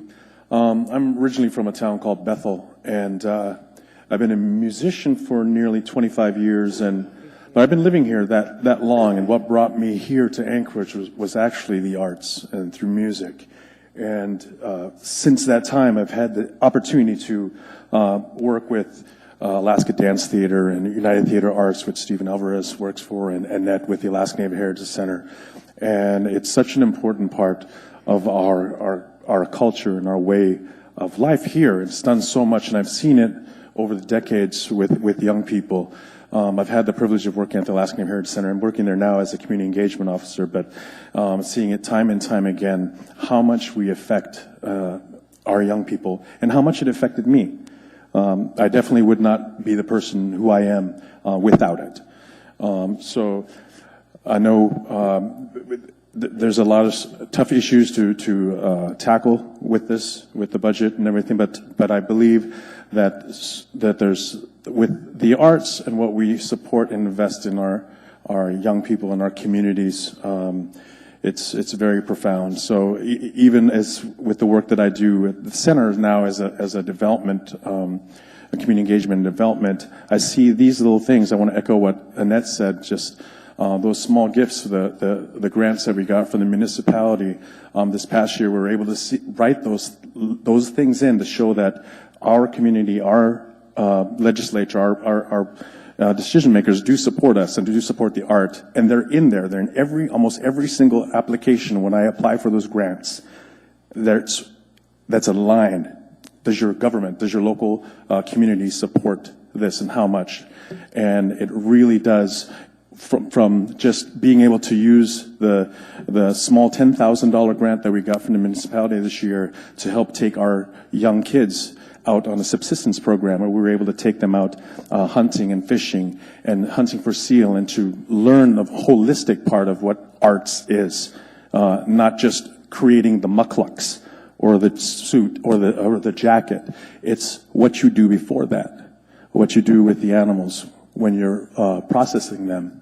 And it's so much a part of it, so they gain such a rich experience from it. So I definitely hope that we support this, and I thank you for your time. Thank you very much. Anyone else wish to be heard? Anyone at all? Hearing and seeing none, public hearing is closed. Mr. Trainee. Thank you, Madam Chair. I move to postpone action to the meeting of November 15th, ma'am, on items that we just heard the public hearing on. I can give you the list if you want. That's okay, Mr. Trainee. Thank you. Can I have a second, please? Mr. Steele? I'll postpone and talk about it later. I was going to talk in favor of adding back the 50,000. Thank you. Thank you. Mr. Starr? We're not debating the vote on the budget tonight, but I had a question for process, Madam Chair. Yeah, I banged it. Yeah, thanks. I'm sorry, Mr. Starr. In years past, not everyone, of course, but in years past, we've had another opportunity for the public to weigh in on an S version, and I've been told that the administration is going to produce a supplemental version to the budget. Are we going to have a public hearing opportunity for the S version? It wasn't planned, but I know there has been occasion where you requested that we have 3 public hearings. I remember that. Well, I would just want it for consideration. We haven't seen the S version. We don't know what's going to be in it. I know there's assembly amendments that will be debated and discussed at the time of that, but the overall S version, if it's possible perhaps to let the public have a chance, I would say that it may be necessary if there's significant changes up or down in the budget spending plan. So just something for you to consider in terms of process, Madam Chair. Thank you. Thank you, Mr. Starr. Is there any objection to postpone action on these budget items until the meeting of November 15th? Seeing no objection, these items are action is postponed.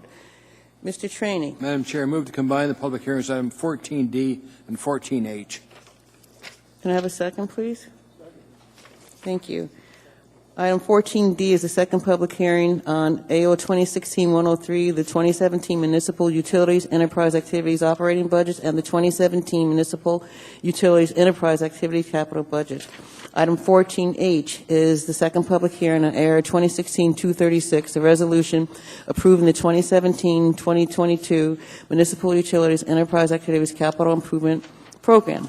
Public hearing is now open. Anyone wish to be heard? Anyone at all? Hearing, seeing none, public hearing is now closed. Mr. Trainee. Madam Chair, I move to postpone action on these 2 items, item 14D and 14H, to our meeting on the 15th of November, ma'am. Can Can I have a second, please? Any objection? Seeing no objections, those items are postponed. Action is postponed until November 15th. We are now at agenda item 14E, AO 2016-104, an ordinance adopting and appropriating funds for the 2017 operating capital budget of Anchorage Community Development Authority. Public hearing is now open. Anyone wish to be heard? Anyone at all? Hearing and seeing none, public hearing is now closed. Mr. Traney. Madam Chair, I move to postpone action to our meeting of November 15th. May I have a second? Second. Any objection? Seeing no objection, that item is postponed until November 15th. We are now down to agenda item 14I, second public hearing, AR 2016-237, a resolution adopting the 2017-2022 six-year fiscal program. Public hearing is now open. Anyone wish to be heard? Anyone at all? Hearing and seeing none, public hearing is now closed. Mr. Traney. Madam Chair, move to postpone action to our meeting of November 15th on this item. Thank you. Any objection? Seeing no objection, that item is postponed until the meeting of November 15. We are now down to agenda item number 14J, AR 2016-278, a resolution appropriating $240,445 as a grant for the continuation of the Alaska Internet Crimes Against Children's Task Force. Anyone wish to be heard? Anyone at all? Hearing and seeing none, public hearing is now closed. What is the wish of the body? Move to approve. Second. Thank you. No one in the queue. Please vote. That item is approved. We are now on agenda item number 14K, AR 2016-279, a resolution appropriating $401,785 as a grant for the mobile data computer laptop refresh and Phase 2 network security project. Public hearing is now open. Anyone wish to be heard? Anyone at all? Hearing and seeing none, public hearing is now closed. What is the wish of the body? Mr. Starr. I move to accept or approve the grant, but I had a question. Okay, may we have a second, please? Second. Thank you. Mr. Starr. Mr. Abbott, are you familiar with this grant, or is it the Chief of Police that's better equipped to answer the question? It has to do with the time frame of the grant. We have until the 2019, or 2019, I'm sorry. 2019 is the date for the grant. I believe that's correct. Are we going to get additional funding, or is the $401,000 all of the grant? Is this an ongoing granting program? Do we know that answer? I think we may be able to apply for. We've received Edward Byrne money in the past, and I think we're hopeful that we will receive it again. Sure. But that is not committed to at this time. In terms of our applying for the grant or our acceptance of the grant. So I'd have two questions to the administration after this is approved. Is can we confirm that we've applied again for the programs? Because I'm hesitant to do grant programs that take personnel in a non-certain funding environment. Even though this is for equipment and that, but we've got to... Sure, and as you suggest, this is one-time money and it's being used for a one-time purpose. Yeah. I'd be happy to provide you, after the meeting, with sort of the history of previous similar grants and what our plans are for the future. Okay, yeah, given that we have till 2019 on this grant, I wouldn't want it to exclude us from perhaps applying next year for this. No, I believe there are annual application opportunities, and I'll confirm that, and we'll share that information with you in a few days. Thank you. Thank you, Mr. Starr. We have a first and second to approve this item, and no one's in the queue. Please vote.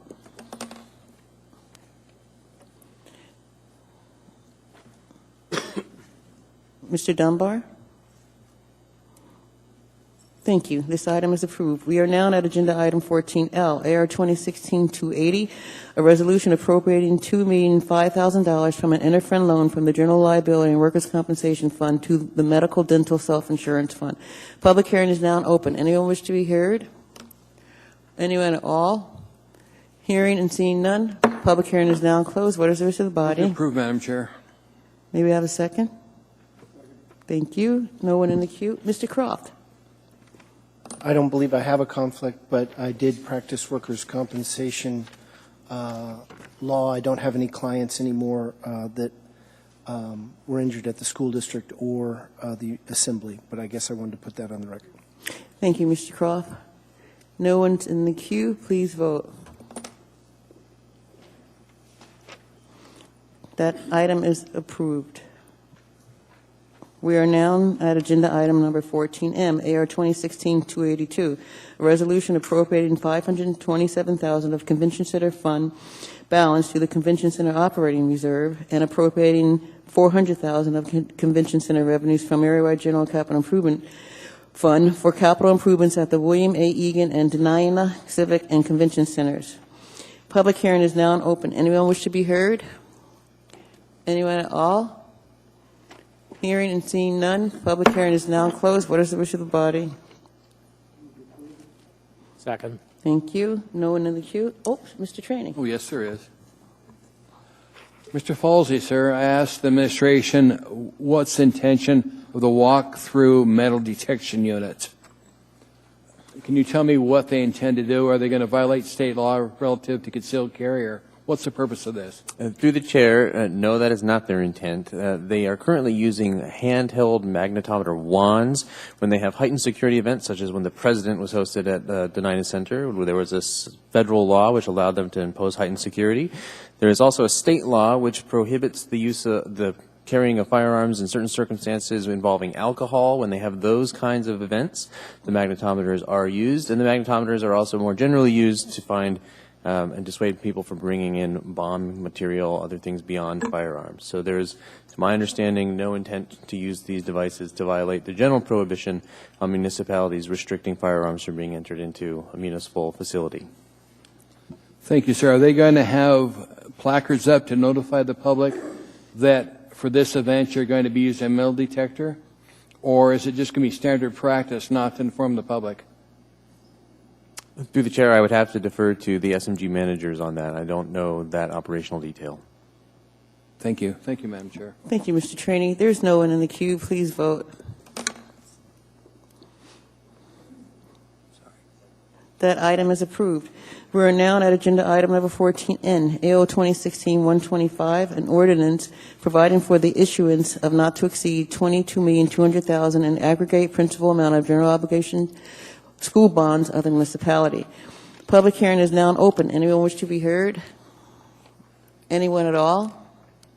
Hearing and seeing none, public hearing is now closed. What is the wish of the body? May I have a first and second? Move to approve. Thank you. And a second? Mr. Steele, thank you. Mr. Croft. I obviously read the packet and reread this portion.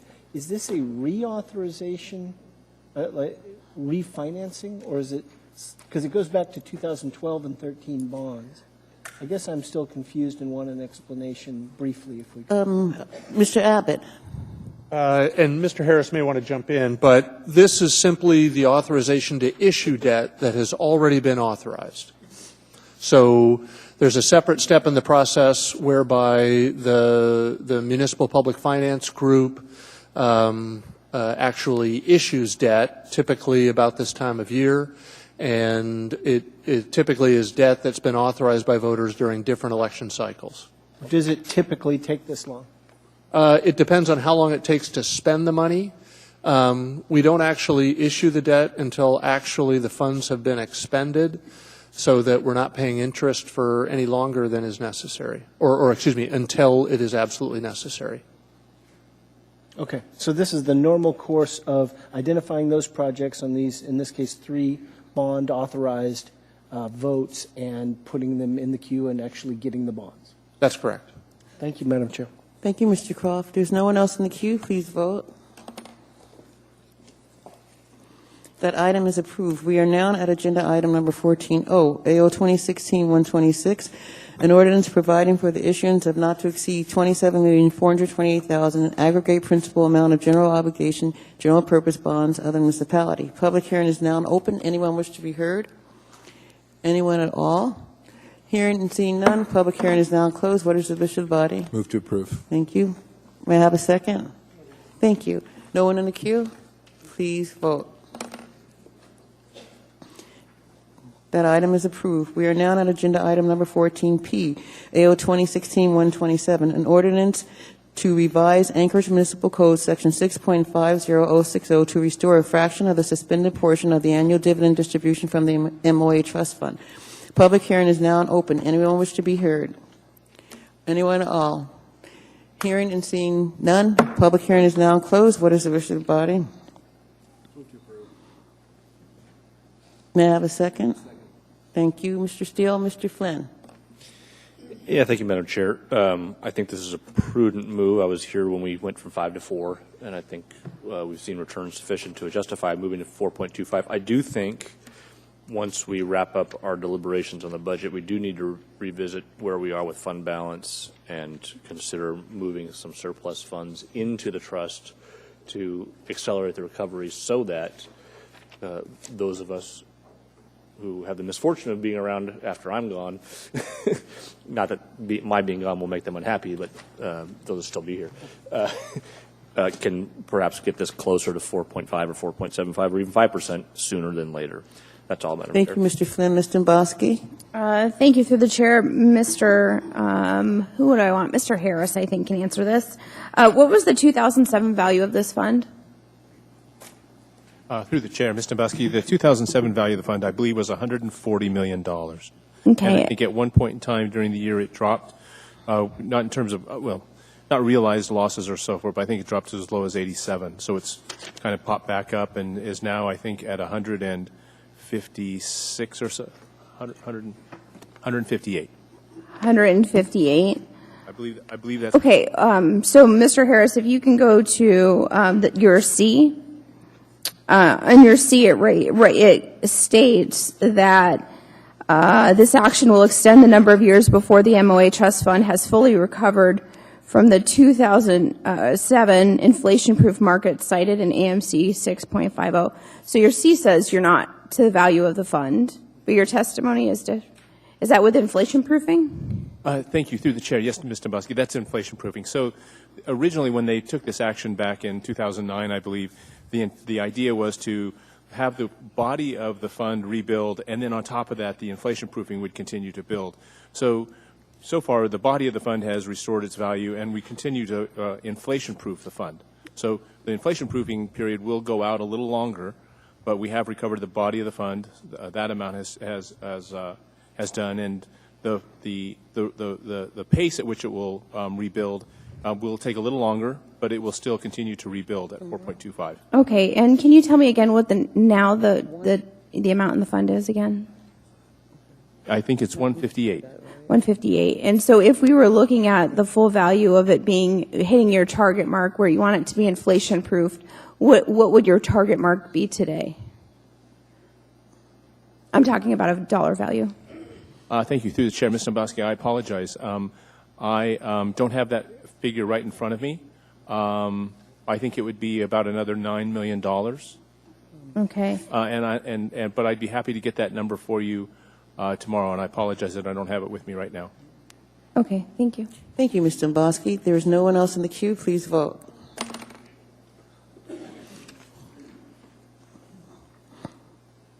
That item is approved. We are now at agenda item number 14Q, AO 2016-128, an ordinance amending Anchorage Municipal Code, Section 26.65050, to increase the 911 surcharge as authorized by Alaska Statute 29.35131. Public hearing is now open. Anyone wish to be heard? Good evening. Hello again. My name's Ed Larrivee, L-A-R-R-I-V is Victory, EE-2. I wouldn't increase the surcharge on 911. Anything that helps people survive by making a simple phone call, I don't want to discourage that. And that, you may discourage people by making the surcharge. Oh, well, gee, that guy's getting knifed. He didn't really hit anything vital. Maybe I can save a little money and not call 911. No. This is a roadblock, because the budget's tight for everybody. People will be thinking, oh, they're gonna charge me a lot or enough to accumulate. You know, we want to think about the future. We want to think about the present. And right now, 911 is a good thing. Although it may take 25 minutes for the cops to get there. Madam Chair. Could I just have a point here? I don't like misinformation to hit the streets. And Ed, you come to these meetings a lot, and you're very astute as what's happening. I don't want the message to be sent out that we're charging residents to call 911. What this action would propose to do is increase everyone's cell phone bill that has a line by 50 cents. So we're proposing by this action to not charge for 911 calls, sir, but to increase cell phone charges on your individual bill by 50 cents. Yeah, I don't like it. Well, sorry, and I appreciate you coming to the microphone, Ed. You do speak generally to the point, but I want to make sure the public doesn't get alarmed beyond that. We're not charging to call 911 services. We're only proposing at this point to increase. Let me ask you a question. It's not that type of okay. debate. Sorry. Thank you, Mr. Stewart. You want to continue? Yeah, basically, what I was saying is that 50 cents increase, what about the next year and the next year? You know, sooner or later, you're going to have a limit where you can only increase it so much. And like I said, the budget is tight. You know, this surcharge, I don't know if I like it. I know I don't like it. But anyway, that's my viewpoint. Thank you very much. Thank you. Mr. Flynn? Yeah, Mr. Larrabee, not a question for you, just point of information. If this is approved, then we'll be at the state cap, so it won't go any further. Thank you, Mr. Flynn. Thank you, Mr. Larrabee. Have a good evening. Anyone else wish to be heard? Anyone at all? Hearing and seeing none. Public hearing is now closed. What is the wish of the body? May I have a second, please? No one in. Oops, Mr. Starr. I'm not trying to be chatty tonight. It's just these topics are part of my earlier efforts to change the way we do government, and this is one of them. I talked at the work session, and it was actually my idea to decline another work session for the purpose of answering my questions, but I hope that the body gets passionate about a new way to do business. If we're going to just collect money and do it the same old way, I'm fearful that we're going to get behind the curve. And it doesn't mean that the people that answer the phones and do the dispatching and work hard in that. But what we need to do is look at best practice that's done throughout the United States and look for a combined dispatch center that not only takes the dispatch calls from the police and fire and puts them under one service unit, but then takes all the other non-emergency calls such as 211 and the other stuff and provides a point of service access for our residents. That's a combined facility. We're making great strides. As I asked at the work session, we're now moving towards a combined software product. But at my, I was alarmed to hear from Chief LeBlanc that there wasn't any interest to follow the Assembly resolution that we passed to combine these two centers. And so what I hope is that we can revisit that conversation and put that combination of services on the right path. And if it means that we re-debate where we head as a municipality, right now it's awfully confusing for the public to call 911 in my usage. You call 911, you get contacted to the police department. They ask you what the nature of your emergency is. And that's a helpful thing to ask. You put in the address and all that, and then if it's a fire, they send you over to the fire dispatcher and ask the same questions. They're totally separated across town. I'll pontificate a little bit more. It's the efficiency of government that really is within our reach here. The efficiency in government, you know, you get cynical after a while sitting where I sit. Do the two words even go together? But I'm not going to vote for this. I think the idea that we just go to collect money for status quo does not force it doesn't force the conversation. It doesn't force the change. There's $3 million out there of a software improvement program that we've already funded. It's bought and purchased, implement it, and move on. Look at what other communities across the country are doing when it comes to next generation 911. They're past NG 911. We're still funding the normal 911 systems under landline promotions and all that. So, you know, it's a case of just collecting more money because we can, and we're spending it in the same way. I'm done doing that in this program. Thank you. Thank you, Mr. Starr. Ms. Dombowski? Thank you, Madam Chair. Through the chair, Mr. Abbott, I think you could probably answer this question. I was looking at your presentation for the E911 costs and expenditures, and under the reasons for increasing expenditures, we have personnel, contract costs, and debt service. You also highlight declining revenues, but in your next slide where it talks about the actual numbers, I don't see You have non-labor IGCs and total expenditures. Are you putting the labor in the IGCs, and if so, what is the amount or percentage? The amount of percentage of what? Labor cost. The labor costs are included in there because they're charged from the two departments. So it's in labor the makes up approximately 85% of the 911 expenditures. So in the IGCs, about, you said 80% of the 4.496 million is labor costs, and that's primarily dispatchers, I'm assuming? Correct. So dispatchers are traditionally always funded out of the E911 fund. That's only been in place for a couple of years, but since then, that's been the case. So can you tell me when? I just don't remember this. It was sometime between my two services here. I don't know when exactly it was done. It was 2 or 3 years ago.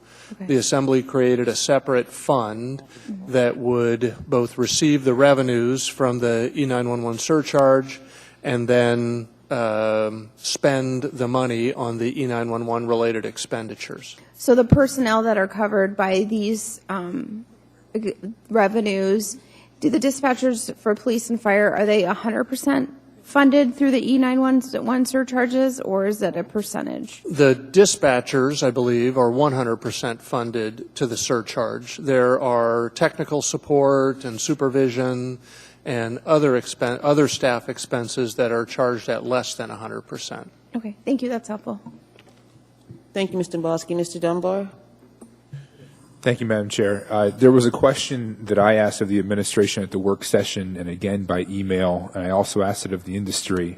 I have not yet received an answer, and I don't think it's because, I just think it takes a while to get that answer, and I'd like to have it before we pass this if possible. And the question is, so we talked about the fact that the number of lines that are subject to this surcharge is shrinking because the consumption habits of our residents are changing to things like voice over internet and to the disposable phones, a variety of kinds of phones that aren't subject to the surcharge. So we're raising the surcharge on a not dwindling yet, but a smaller number of lines, of more traditional lines. And I'm wondering if there is, and I'd like to ask the administration first, are there examples of other cities that have found ways to capture this surcharge? Because many, many cities do this. They have a surcharge in order to fund their 911 system. Are there other cities that have found a way to broaden the pool of people paying the surcharge rather than raise the surcharge on a smaller number of people?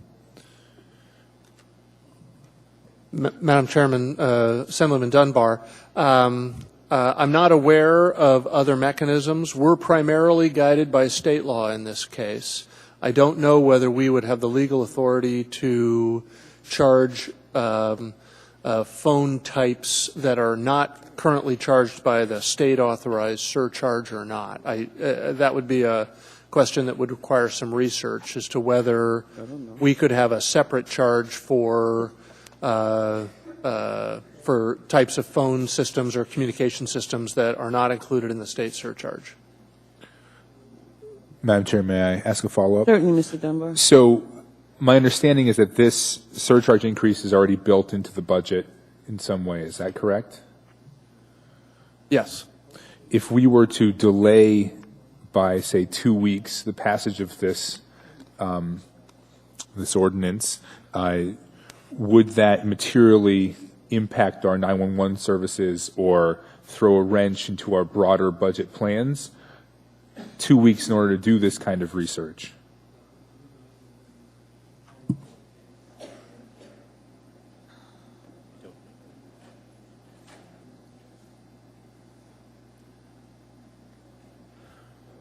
We're trying to figure out, I don't know how much lead time is required in order for the surcharge to take effect on January 1. Our budget was, as we've noted to the Assembly, included an assumption of a January 1 start date for the new surcharge amount.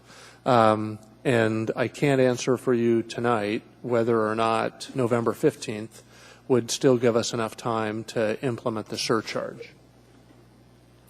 So if you'd be willing to potentially move this down the agenda, we could try to contact staff that might know the answer to that. Well, thank you, Mr. Dunbar. Mr. Abbott, we have 4 people in the queue, so maybe by the time they're done talking, we'll have an answer. Mr. Trainee? Thank you, Madam Chair. I was on the body back in 2005 when we approved $1.50 increase, 11 years ago. Tell me what you buy today that still costs you what it did in 1911. I mean, in 2005, nothing. 11 years ago is too long. I was probably around forever. But the thing is, people like 911. When they hit 911, they want somebody to answer them. It's a life or death issue. I'm more than willing to pay the $2 increase. The $1.50 we increased back in 2005 was a good decision for this body to make. And we had the same argument back then. People come and say, I won't use it if you raise it. It's being used more and more. So as far as I'm concerned, I'm happy to vote with the administration on this. Thank you, Madam. Mr. Trainee. Just one comment. You said $2 increase. It's only 50 cents. I don't want people to lose it. Thank you. Mr. Flynn. Yeah, just a brief comment, Madam Chair. My only concern with this, and Mr. Starr tried to get to this, I think, at the work session, is that it's a flat fee, and therefore, by nature, it's regressive. So if you've got somebody with a, $1,000 a month plan for international calls and this and that, the other thing, they pay $2. And if you've got somebody who's essentially on a lifeline plan, they're paying the same $2. So, given that I represent some folks who, are living paycheck to paycheck, I just struggle with these flat fee increases as opposed to something a little bit more progressive. Thank you. Thank you, Mr. Flynn. Mr. Falsey? Thank you, Madam Chair. In answer to some of the questions that have been raised, I will mention that most all of this area is governed by a state law, as the municipal manager mentioned. It's Alaska Statute 2935-131. In answer to the line of inquiry raised by Assemblymember Dunbar, the statute is structured without prepaid phones or other kinds of more novel lines in mind. It reads now that an enhanced 911 surcharge may not exceed $2 per month for each wireless telephone number and $2 per month for each local telephone access line for wireline telephones, and that the local exchange telephone company providing the service in the municipality that has imposed the surcharge shall bill each month and collect the surcharge from its customers in the enhanced 911 service area. If there are ways to bill prepaid phones with that kind of language in the statute, we might have to be creative. It may take a state law change. In response to the line of inquiry raised by Assembly Member Demboski, the permissible uses of the E911 surcharge are spelled out in code in the state statute, and they are quite detailed. There is a long list of things that they cannot be used for, and then there are 5 categories of things that they expressly may be used for. Those include the 3rd category, salaries and associated expenses of 911 call takers for the portion of their time spent taking and transferring 911 calls, and the 4th category, training costs for the call takers. So I think that may shed some light on some of the previous discussion. Thank you, Mr. Falsey. Mr. Dunbar? I'm sorry, Madam Chair. I withdraw my request. Thank you, Mr. Dunbar. There's no one else in the queue. Please vote.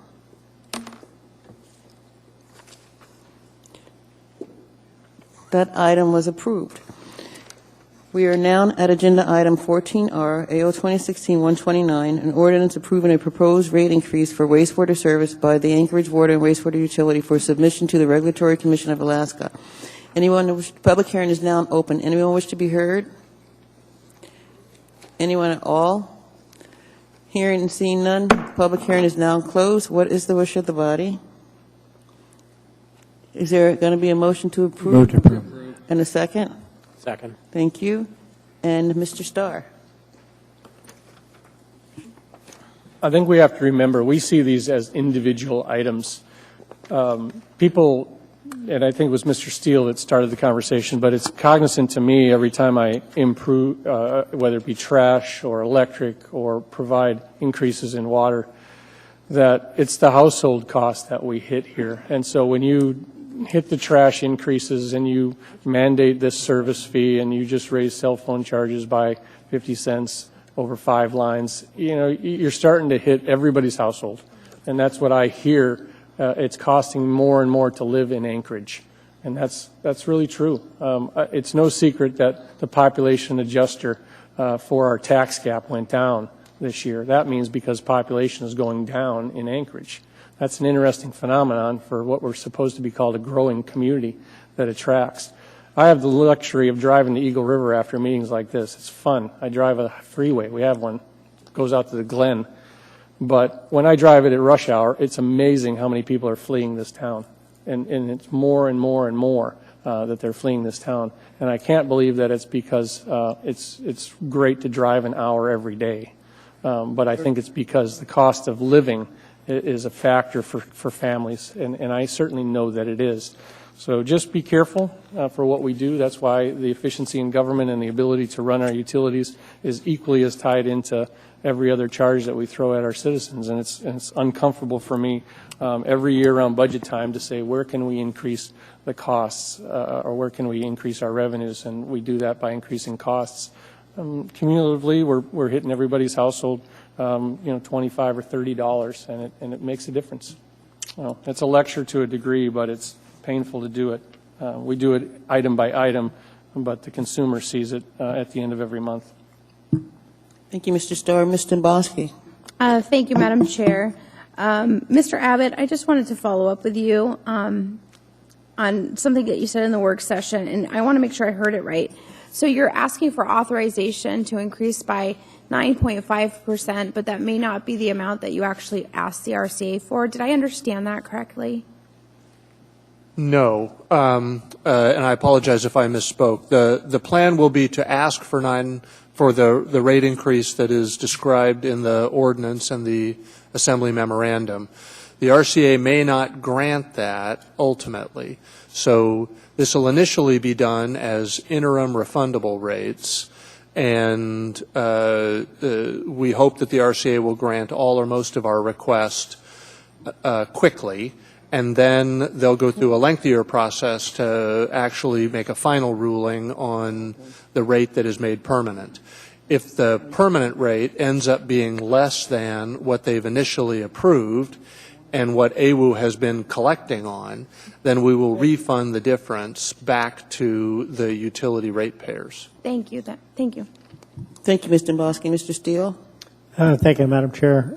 Yeah, I did bring it up, and it does add up. I, for one, have been on the body for 5 years.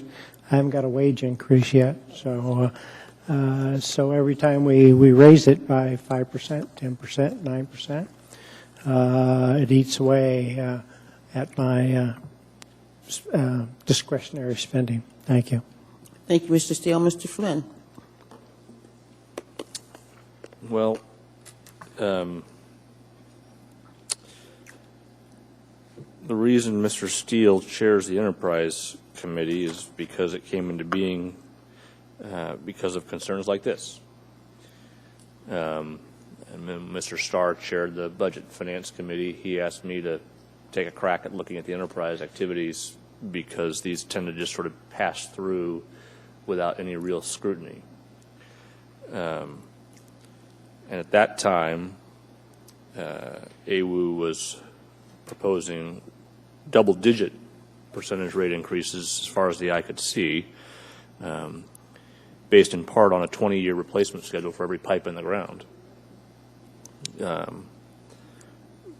We as a body decided that was not appropriate. We made some structural changes to how AWU was governed. That led to the resignation of the general manager, who still hates my guts, even though he lives in my district. That's one vote I don't get.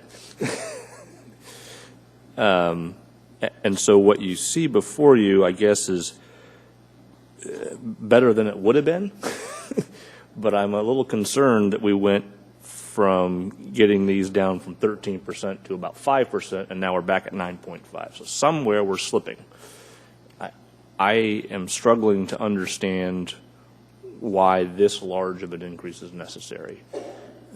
And again, these are fixed costs, flat rate to every household. And, about half of my constituency won't even notice. About half, that hits pretty hard. And so I get concerned about these flat rate increases. I recognize it's not economical to do metered ratings the cost for that technology is not worth the benefit that we would achieve. We do use that for commercial enterprises, but not for residential. But I guess a cautionary note to you, Mr. Steele, you got to keep a close eye on these guys. They bring us their budgets, and if you don't look at them real closely, this happens. So that's all, Madam Chair. Thank you, Mr. Flynn. There is no one else in the queue. Please vote. That item is approved. We're now at agenda item number 14S, AR 2016-301, a resolution approving a marijuana. Mr. Flynn, I think you need to. This is retail? I think this is retail, Madam Chair. And the next one is too? I think they both are. Right. So have a good evening, Mr. Flynn. I would like to leave, Madam Chair, but unfortunately you have not disqualified me Oh, from these. it's the cultivation ones? Yeah. Oh, okay. But if you want me to go off. No, I want you to stay. I apologize. I apologize. Let me start all over again. Okay. Oh, Mr. Evans is threatening to escort me out. We are now, again, at agenda item 14S, AR 2016-301, a resolution of the Municipal Assembly approving a marijuana license and special land use permit for a marijuana retail store establishment with license number M10126, doing business as Herbal Cash. Public hearing is now open. Anyone wish to be heard?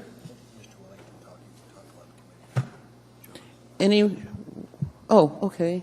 Good evening. Please state your name and spell your last. Oh, Lord. Rhonda Lambert, Lambert. I am a citizen mother, and I am co-owner in the Herbal Cash. And we have, I don't want to take a lot of your time tonight because I believe we have been continued until December. However, we would like to thank everybody and our supporters. We believe that we've come up with a solution. We have an issue regarding our building and putting it into compliance. But we do believe we found a solution that encompasses all of the core values and the plans for Girdwood. And outside of this issue that we have, we are ready to receive our licensing, and we ask that we be postponed on this agenda until 2 weeks. Thank you. Mr. Traney? Ma'am, what has changed since our last meeting, where the proposal was to delay it to the 20th of December? So what has changed that you want it in 2 weeks? They believe that because of the ADA compliance issue, that they have resolved the issue, that by putting in ADA compliance that will resolve our issues. Is that our planning department said that? That is my understanding, yes. Thank you, ma'am. Thank you, Mr. Traney. Mr. Weddleton? I think actually that was the question I was Thank you, Mr. Weddleton. Mr. Flynn? Yeah, Madam Chair, I didn't look closely enough. Given this is in Girdwood, I would respectfully request to be excused from participation on this specific license. I don't want to go into the details, but I wouldn't be comfortable voting on it. I am going to honor your request, Mr. Flynn. You're excused. But we've got one more, Mr. Flynn, so don't go anywhere. Okay. Thank you, ma'am. There are no other questions. Thank you. Anyone else wish to be heard? Good evening, ma'am. Good evening. My name is Susan Carse, C-A-R-S-C. I'm also one of the owners of the Herbal Cash, and I may be able to address Mr. Traney's concern. I'm sorry? The owner of the building has met with the municipality today with a proposal that we optimistically believe may meet all the code requirements by the fact that the deck is the issue and a handicap ramp can be put in the setback, which will not only benefit Girdwood as that being there being other businesses in the building, one being the only laundromat in Girdwood, as well as meeting all the code regulations. So I think if we have 2-week postponement, the municipality will be able to review the details of the plan and determine whether that will meet the code requirements. So I am, also asking that this be postponed to the November 15th Assembly meeting, and I think we will know at that time whether our proposal will meet the requirements. Thank you. Mr. Trainee? That's fine, ma'am. I'm willing to make the motion to postpone it to the 15th of November, but if we get to the 15th and it's not been resolved, we're going to have to postpone it further. You know that, right? Yes. Thank you, ma'am. Thank you, Mr. Trainee. Anyone else wish to be heard? Anyone at all? Mr. Starr? Well, I would suggest that you keep the public hearing open and waive the rule that others that spoke prior can't speak again, because I'd like to have a little bit more of a public hearing with question and answers once we have that design figured out. So if you're okay with keeping the public hearing open and delaying action for 2 weeks, that makes sense to me. Okay, you can make that motion after I see if anybody else wants to be heard So this moved. evening. Anyone else wish to be heard? Anyone at all? Mr. Starr? I make motion to delay assembly action as well as keep the public hearing open. Also have the consideration of the chair to waive the requirement that people that previously spoke cannot speak again. Thank you. You're welcome. The motion is to continue the public hearing to the meeting of November 15th, and there's Mr. Trainee's second. Mr. Weddleton. I'd support that, and I think they spoke to it fairly clearly, but there were no problems really with the application itself. It's just the building had some nonconformities, and there is a porch that creates a potential need for a variance, which would postpone this potentially till March, having to go through and get a variance.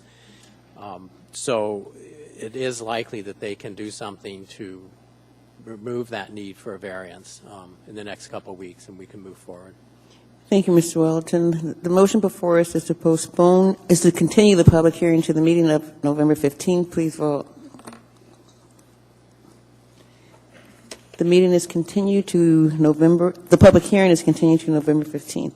We are now at agenda item 14T, AR 2016-302, approving a marijuana license and special land use permit for a marijuana retail store establishment with license number M10307, doing business as Alaska Fireweed. And we also have, in addition to the AM that's attached on the addendum, we also have an AIM 143-2016 on this subject matter. Public hearing is now open. Anyone wish to be heard? Good evening, sir. Please state your name, spell your last. Madam Chair, members of the Assembly, my name is Raymond Nesbitt, Nesbett. I've written a letter to all of you, and I trust it's in your packet. This is the second time I've been interested in the area of this proposed special use permit. I wrote to you about 3 years ago concerning the extension of the downtown bar hours, and specifically with relationship to the public safety around the Gaslight and Pioneer bars. The special use permit that's being requested here is right next to the Gaslight bar and just a few steps down the street from the Pioneer bar. In my letter to you, I described to all of the members of the Assembly in 2013 how these two bars affected the public safety in this area. I won't go through all the details. I know it's getting late, but I live at 637 West 3rd Avenue, just a stone's throw from this permit being requested. I've lived and worked there for well over the last 40 years. What happens to downtown is something I care deeply about because I've watched it deteriorate during the last 40 years. It isn't solely the result of those two bars, but those two bars, I can say, based upon my own knowledge, comprise a lot of the problem. But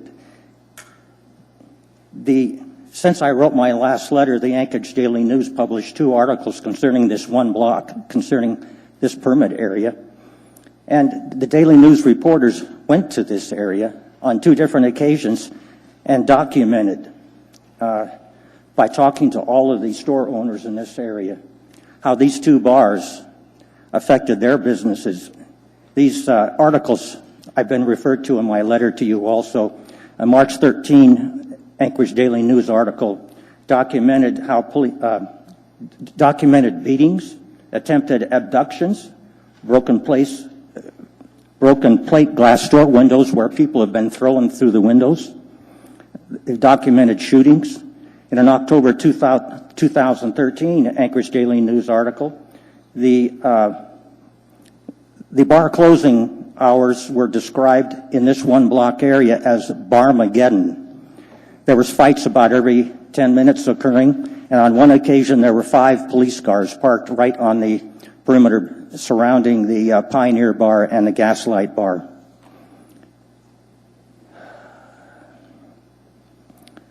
Andrew Halcrow, the director of the Anchorage Community Development Authority, has spent a lot of time evaluating what we would like to have downtown to revitalize the downtown and solve the plague that's resulted from the mixture of alcohol and drugs. Sir, can you wrap it up, please? Thank you, because your time is up, but can you summarize?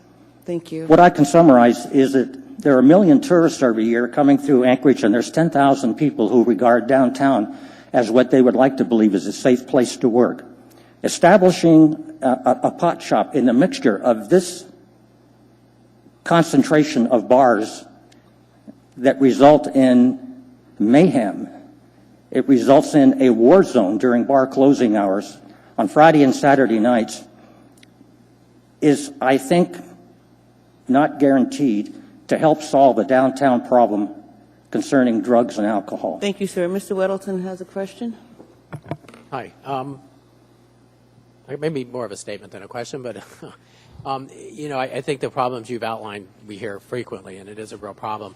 One aspect of the marijuana facilities is that they have a license that is renewable every year. So unlike the liquor establishments, if there's bad behavior, we have a tool available to basically shut down their operation.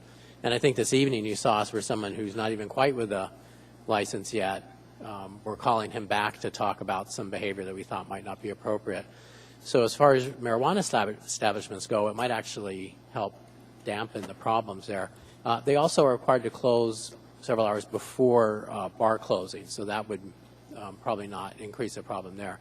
So we're uncertain, but I expect it should work out reasonably well. Thank you, Mr. Weddleton. Mr. Dunbar?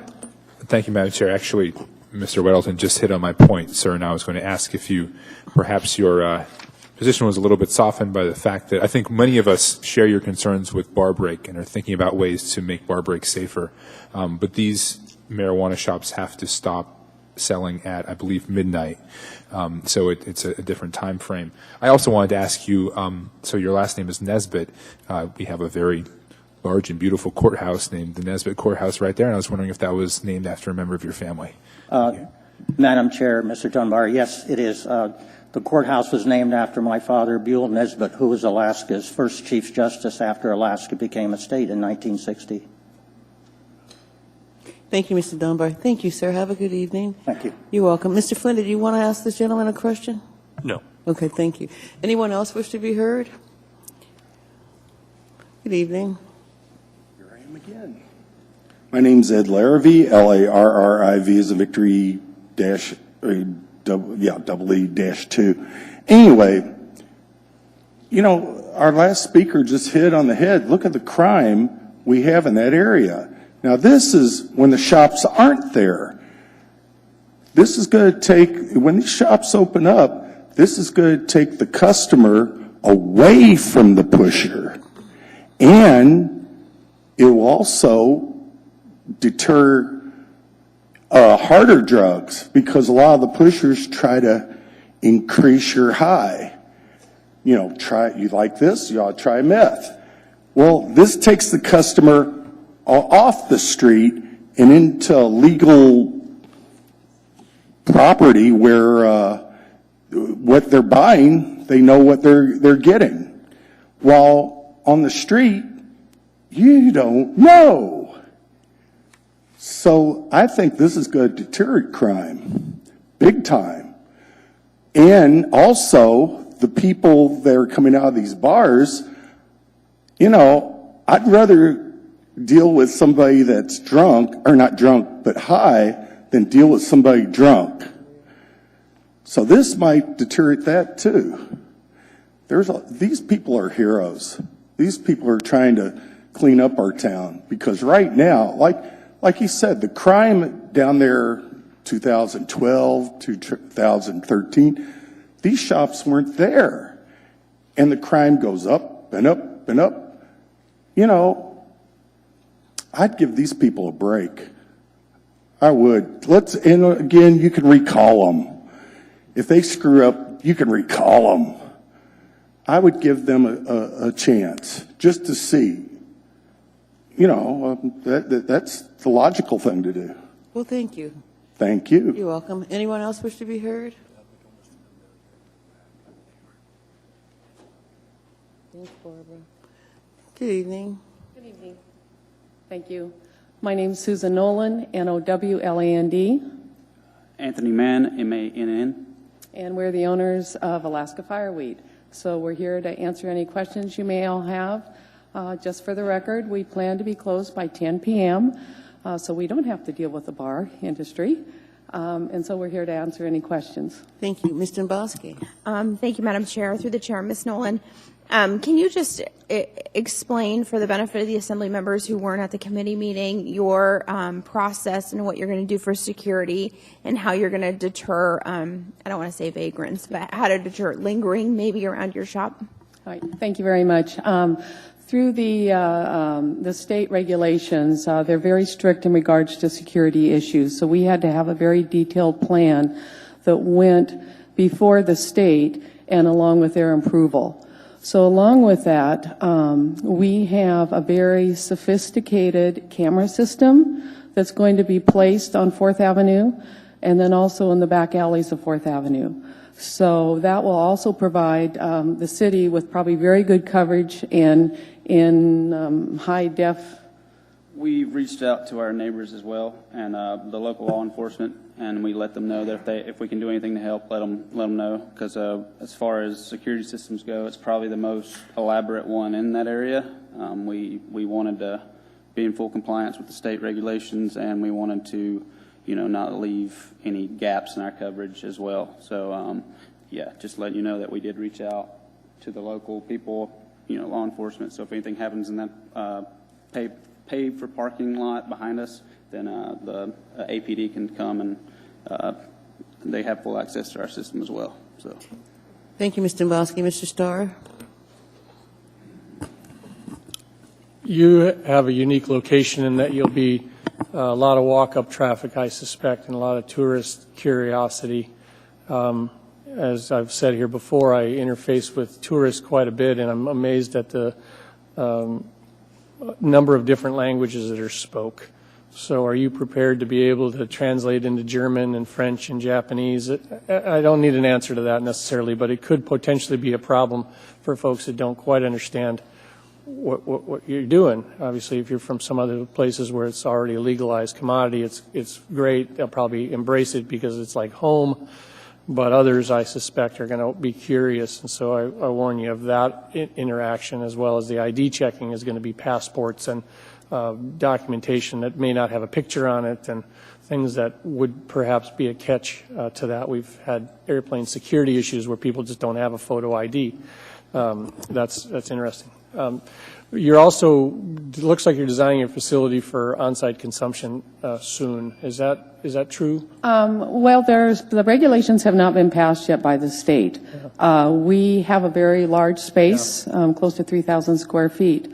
So currently, right now, we're just a retail, and that's all the further that I can comment on at this time. Yeah, I get that. I think not so much the building consumption, quite frankly, would be much more comfort to me, but I'm concerned that the folks will purchase and then hit the city parks or hit the bike trails or that, so that they're lighting up as they're going out the door. And I mean, you guys have got one of the most visible sites to our downtown location at this point. So how do you handle those complaints that they're having right now, a party down the street?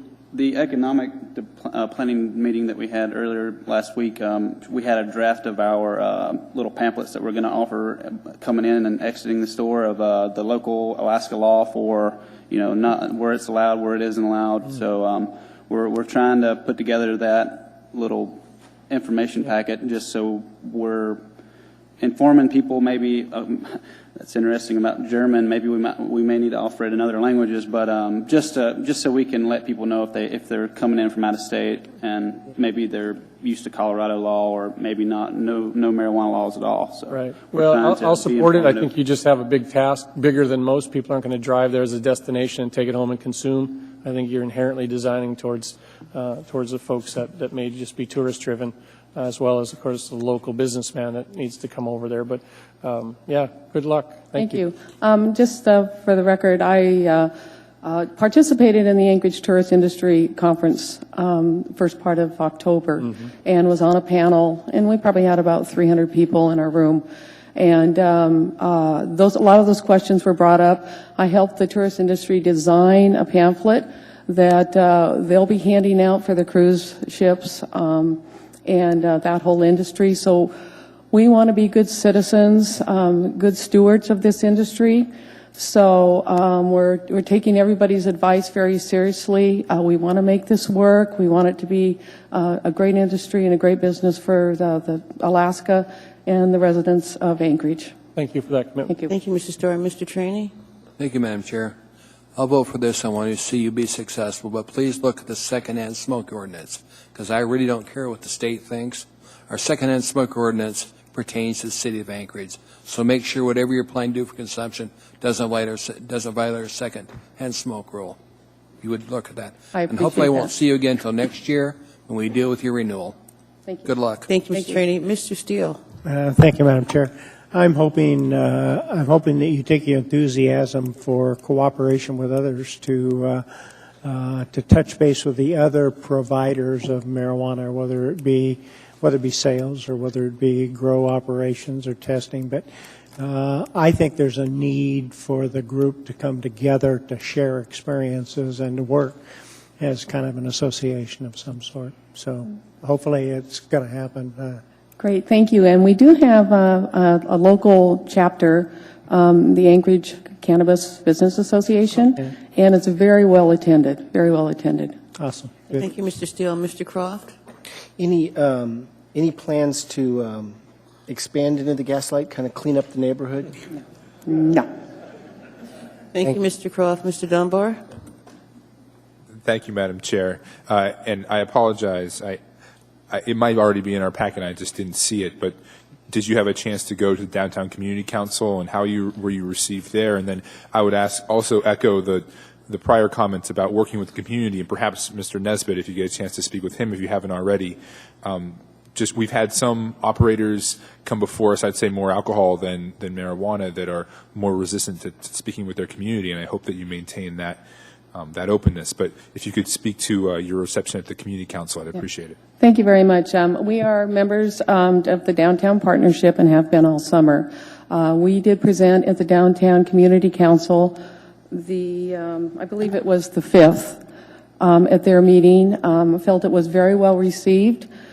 There were a couple other people that also presented, but I felt ours was very positive, where there was no negative comments that came across at that meeting. Any other questions? Thank you. There are no other questions. Thank you. Thank you. You're welcome. Anyone else wish to be heard? Anyone at all? Hearing and seeing none, public hearing is now closed. What is the wish of the body? Move to approve. Do we have a second? Mr. Trainee, thank you. Mr. Flynn? Yeah, thank you, Madam Chair. Mr. Nesbitt, good to see you. It's been a while. And Mr. Dunbar, he was modest in his response to your question. Not only was his father the Chief Justice, but his son is a distinguished member of the community as well. He chairs our Ethics Commission. I did read his letter very carefully. I did note several of the incidents that he cited occurred when the Anchor and the Rum Runners were still open. I'm not so naive as to say that every downtown issue has been addressed with the closure of those two institutions, but this particular block is not seeing as much of the problem behavior as they did when those two establishments were open. And I don't think it's fair to penalize these applicants for the behavior of others in any event. I do appreciate that they're closing at a reasonable hour. So, Mr. Nesbitt, your concerns are noted. As Mr. Weddleton explained, we do retain a degree of control over these licenses that we do not have over alcohol licenses. So to the extent that they are not responsible operators, they will be held accountable. But I think at this point support moving this one forward. Thank you. Thank you, Mr. Flynn. Ms. Dombowski? Thank you, Madam Chair. I just wanted to follow up with Chris Schutte to see if, in fact, there was a question raised whether the posting on this actually was sufficient, and if somebody from the planning department, whomever that may be, can come down and just reassure me that our packet is accurate and that all municipal code requirements for posting have been met.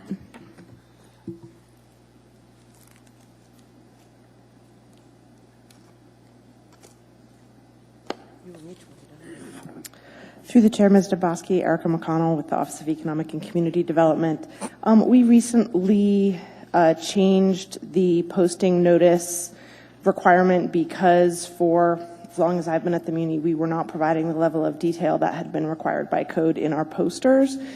And our posters are limited size. People see them as they drive past, so they don't really have time to look at a lot of details. So we did change them in Section 2103.020H5 to say that posted notices shall include the case number or case type, a contact phone number, and the municipal website address. And our posters do include that information. Thank you, Erica. Thank you, Mr. Dombowski. Mr. Weddleton? Okay. I actually had the Community and Economic Development Committee reviewed this last week, and there were no licensing issues, and we did recommend approval. And just offhand to Ms. Dombowski, so that was, did we discuss that, or is that something new that had come up? No, that was new as of tonight. And so and during the break, I had asked Chris Schutte if he could review it for us to make sure that it was compliant with municipal code. All right, thank you. Thank you, Mr. Weddleton. There's no one else in the queue. Please vote. That item is approved. We're now down to, good evening. We're now down to audience participation. Anyone wish to be heard? Anyone? Okay, assembly comments. Ms. Dombowski? Thank you, Madam Chair. I feel it's necessary to reiterate this, and this is probably for every single marijuana applicant. You may get an approval today, but as you've seen us have this discussion, we take conditions, being a good neighbor, your neighborhood responsibility plan, and adherence to law very seriously. And if you violate those conditions, if we start getting a numerous amount of complaints or consistent complaints accusing you of violation of code or compliance, this body will, as we demonstrated tonight, bring your application, your license back before us. So it's very important that you take this seriously, and when you hear neighbors complain, proactively engage them, because we've been here before where we've had 150 people in this room because they were mad about a restaurant. So think about that. And we don't want to set you up for failure, but you have to be a good neighbor. And that means you have to be proactive when you hear concerns about what the neighborhood's saying. We're trying to make this business, this new industry, compatible with our community. And that means half the community didn't want it. So we have to be very, very cautious. So I can't emphasize enough how proactive I believe this body will be in yanking the license or bringing back bad operators to answer to the community. So good luck, prosper. Hopefully, you're a great addition to our community, hopefully. But just because you get your license approval today doesn't mean you might not be back in front of us. So thank you. Thank you, Mr. Dombowski. Mr. Weddleton? A little bit related to that, we've all been spending a lot of time on marijuana issues, and we're dealing with this separation distance between protected uses and trying to find a good way to do that. The operators are coming forward and spending a lot of time going through state and municipal hoops to operate within the laws. While just not far from City Hall, there's a place, Potluck, which shares a wall with a nonprofit operation, Beacon Hill. And Beacon Hill provides a space for supervised visits with parents trying to regain custody of their kids. Many of those parents have trouble with drug abuse and so on. And in that building, you can smell the marijuana from the Potluck operation right next to it. very renegade compared to what we're doing. I don't know the solution, but it's kind of on our radar, and I know Mr. Trainey's aware and on it too. So I hope it seems unfair to the industry to have something like that, which is Thank you, Mr. Whittleton. any rules. Thank you. Thank you, Mr. Whittleton. Mr. Croft, did you? Okay, thank you. Mr. Trainey. John, I asked the chief of police to look into that and determine what the problem is, what can be done about it. I met with the chief earlier today, so I'm waiting for a response from the chief of police. Thank you. Thank you, Mr. Trainey. And before we adjourn, I have one really quick comment. Greg, can you come to the podium, please?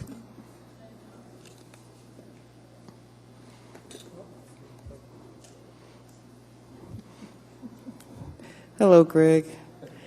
This is Greg, everybody. You see him floating around at every single assembly meeting.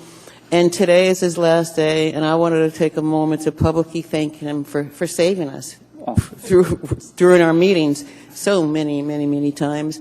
And he's going to work at the fire department, and I just want to thank you for your service. Well, thank you. I enjoyed working with you guys and help supporting you. You've been doing it for 15 years. I know, I know. It's been a long time. So, yeah, it has. But I'm leaving you in capable hands. Yeah, and thank you for coming back after you left. Yeah, I tried to you keep know, away. I didn't mean to do that to you, but I had no choice. So anyway, thank you, Greg. Have a good time at the fire department. Can I get a motion to adjourn? Move to adjourn, Madam Chair. Second. Second. Meeting is adjourned.